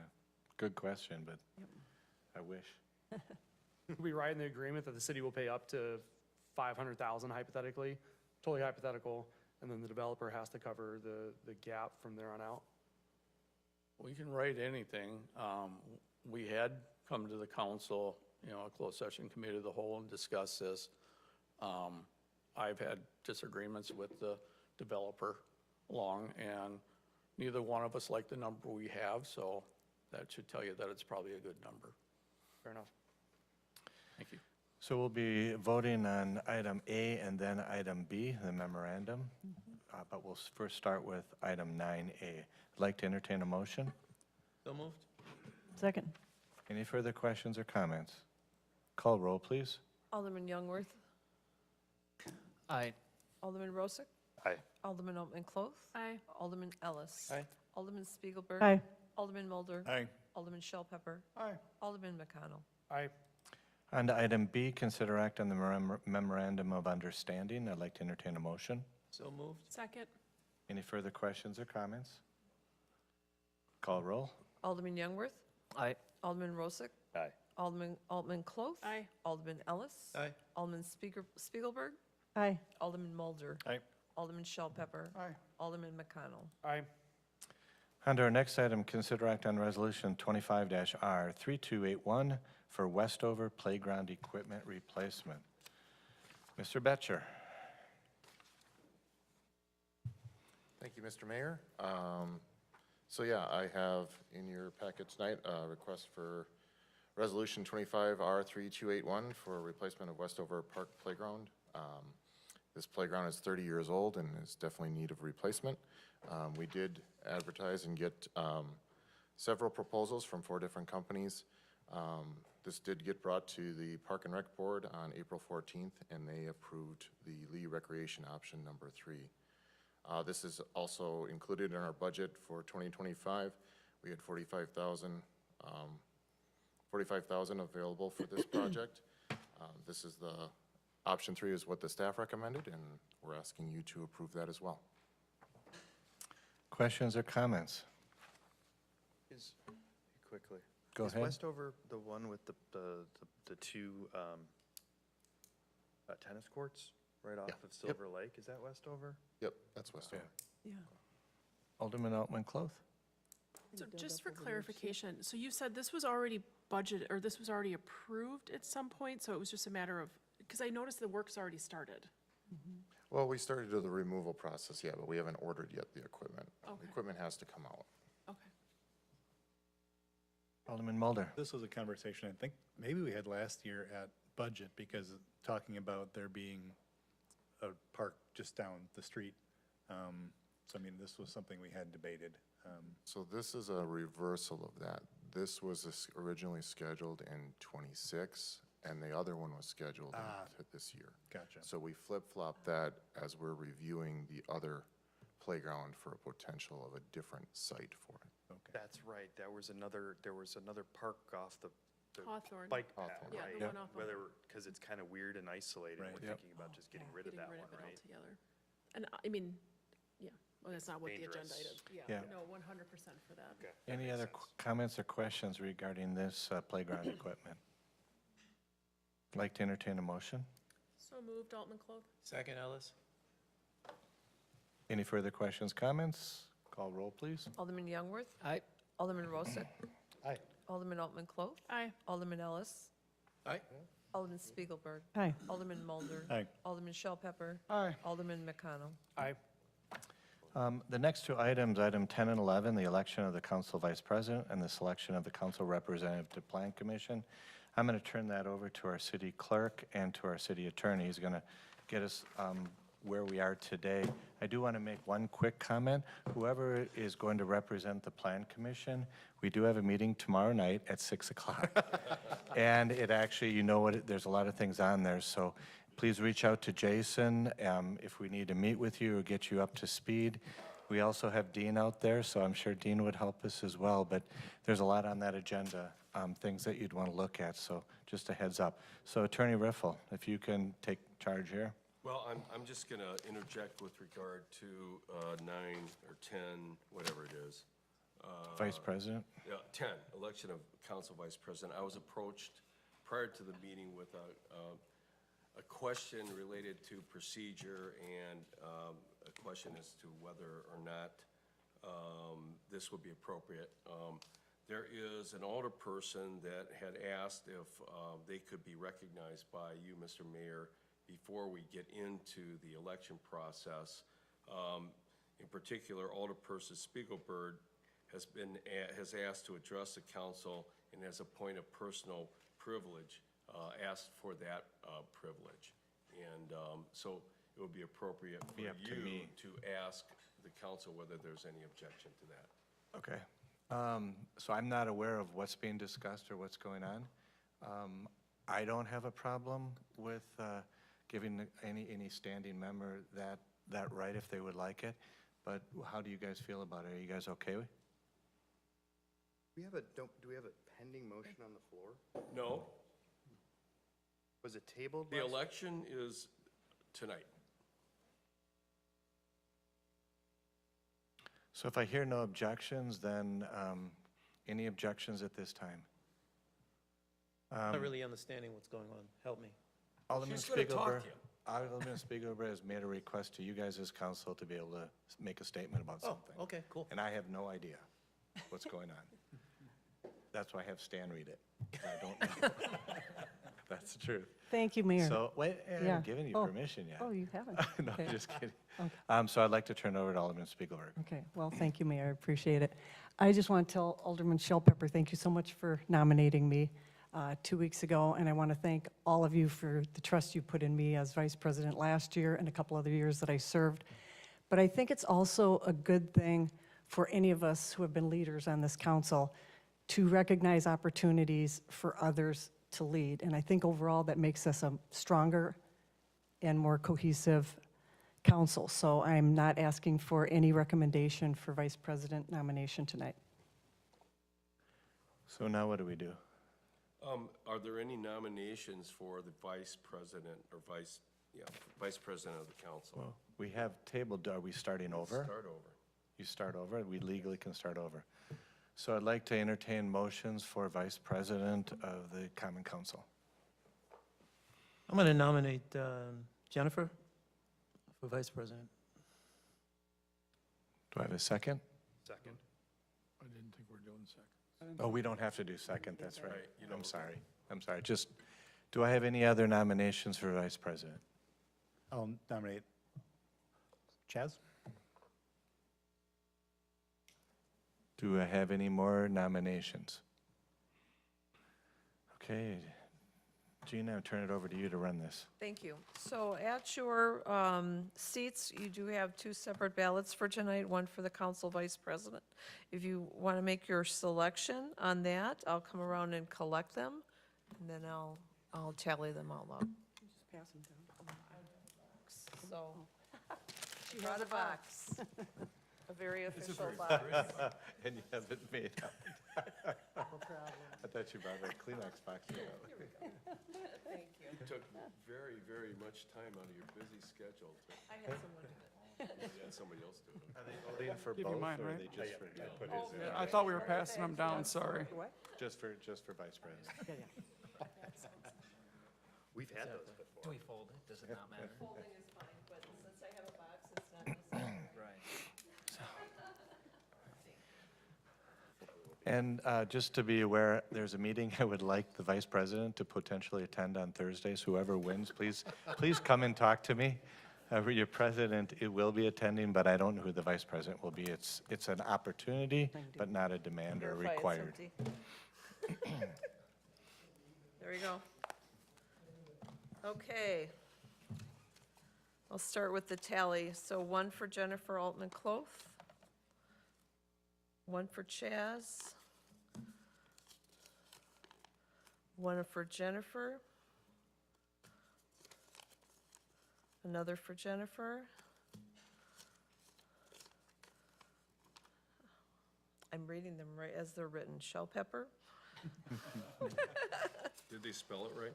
I Don't Actually, go yeah. there. 1 for Jennifer. Jennifer.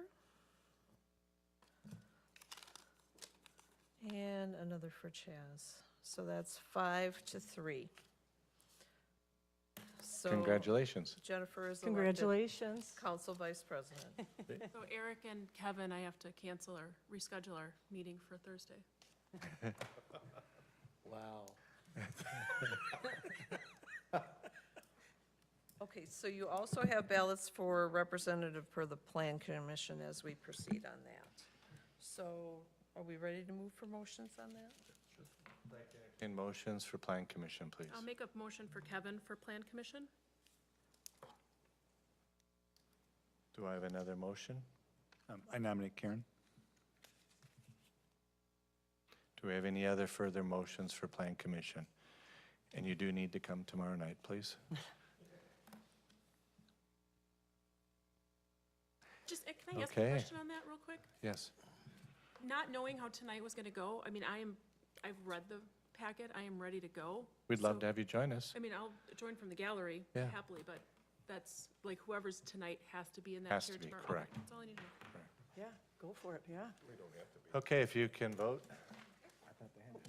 Sorry, thank you. I mean, if you don't, you're not gonna show up at every common council. No, oh, that's true. That's true.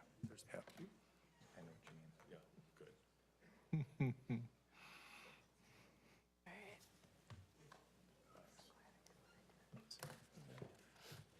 Oh, hold on, I can only vote once.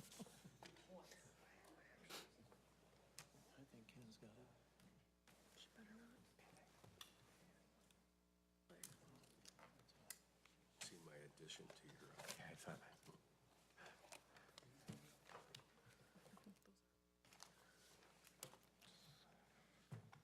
Okay, so for the tally, and this is for representative to the Plan Commission, the first vote is for Karen Spiegelberg. Next one for Kevin Ellis. Kevin Ellis.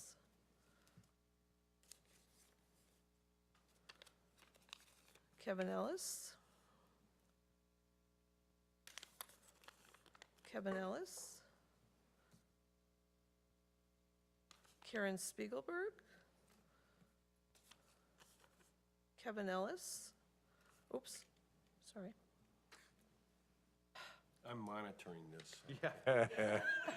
Wait, don't Now we need I'm two worried. people? We need to. Last one, Karen Spiegelberg. Congratulations, Kevin. Congratulations, Kevin. We'll see you tomorrow night, Yes. 6 o'clock sharp. All right, good.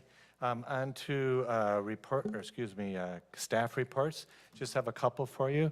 Just want to thank all of our clerks. This is actually City Clerks Week. So Gina and your team and all the things you do, thank you. Also like to mention that next week is also a very special week. That's the National Police Week. So Chief, and for all your whole team, thank you very much for all your service. I'd like to ask if there are any reports or comments from aldermen. I just have one. Go for it. Yeah, a couple weeks ago, actually, I think I may have asked this before, but about 3 or 4 weeks ago, I requested that we evaluate through the utility department the chemicals that are being added to our water, including fluoride, phosphates, and other chemicals. I understand that we're going to talk about that in the coming weeks. I appreciate that, Mayor. And I think Kevin left now, but I think Kevin and his team is working on that, so I appreciate you guys doing that. I think it's important for us, you know, to just reevaluate what's all we're adding to our water, what's being, you know, put into it, and, you know, what's important, how much it costs, and, you know, can we do anything to help our health in the community? So I appreciate you doing that, Mayor. And I don't know when we're going to do it, if it's the next meeting or the meeting after. I don't won't- really care when it is. I'm sure it will not be the next meeting. Okay. The next meeting is packed. Yeah, and that's totally fine. So we're having a long night tonight. Yeah. And we still have to go to closed session. The 20th, which is our next meeting in May, will also, just a heads up, will be very long. Perfect. So I'm pretty positive it won't be then. Well, I appreciate you guys looking into it. Oh, and yeah, starting to they're pull working that- on it. That Yep. data for us. Cool. That's great. Any other comments from Alderman? Happy belated birthday to the mayor, whose birthday was yesterday. Thank you, thank you. And to Kevin Ellis. And Kevin on Yeah, Friday. and yeah, Kevin, Kevin. yeah, good. So, well, thank you, everybody. What we're going to do is now, I'd like to talk about, I'm going to read all 3 closed session notices and then make a request of council to go into closed session on all 3 at one time. Closed session, the purpose of the meeting is considering financial, medical, social, and personal histories or disciplinary data and specific persons, preliminary consideration of specific personnel problems, or the investigation of charges against specific persons, except where, if discussed in public, would likely have a substantial adverse effect upon the reputation of any person referred to in such histories or data, or involved in such problems or investigated pursuant of section 19.851F. That's our first closed session. Our second closed session for public notice is that we will vote on is closed session to discuss financial options for potential development of Paps Farms. The purpose of this meeting is for deliberating or negotiating and purchasing of properties, investigating public funds, or conducting other specific businesses wherever competitive advantages require a closed session, specifically regarding to the potential financial support for development in Paps Farms pursuant to section 19.851E. And then we will move on to one additional closed session item, which is closed session for the lawsuit with the Village of Lac La Belle, Town of Oconomowoc. The purpose of the meeting is to confer with legal counsel who is rendering oral or written advice concerning strategy to be adopted with respect to litigation in which the involved, as authorized under section 19.851G of the state statutes, and conducting other specific public business wherever competitive or bargaining reasons require a closed session. Specifically, the discussed litigation involving the city, the Village of Lac La Belle, and the Town of Oconomowoc pertaining to the intergovernmental agreement between the village, the town, and annexation disputes by and between the parties. Mr. Mayor, if I could, before you ask for a vote, there have been recent cases, or a recent case that suggested that there be an explanation as to why it would be appropriate to go into closed session for each of these matters, or any matter for that matter. With regard to the first issue, it is a matter that is not generally known to the public involving a public official that, depending on the action that might be taken by this common council, could be very injurious to the reputation of that individual. It would be absolutely wrong to talk about this in open session. And I apologize that you don't have more information, but it's very potentially sensitive. Yeah, it is sensitive. If, when we get into closed session, you feel that it was not appropriate to do so, then certainly raise the objection then. And I would even suggest if anyone feels that is not appropriate, that we should potentially consider not continuing in that particular matter. With regard to the second matter, it is one of these potential developments where there is competition potentially between the city and other cities relating to wanting them to develop in your municipality. And any information associated with that that would get to the other competitor could be deleterious to the city in that you're in a competitive environment. The third one, I don't have to explain.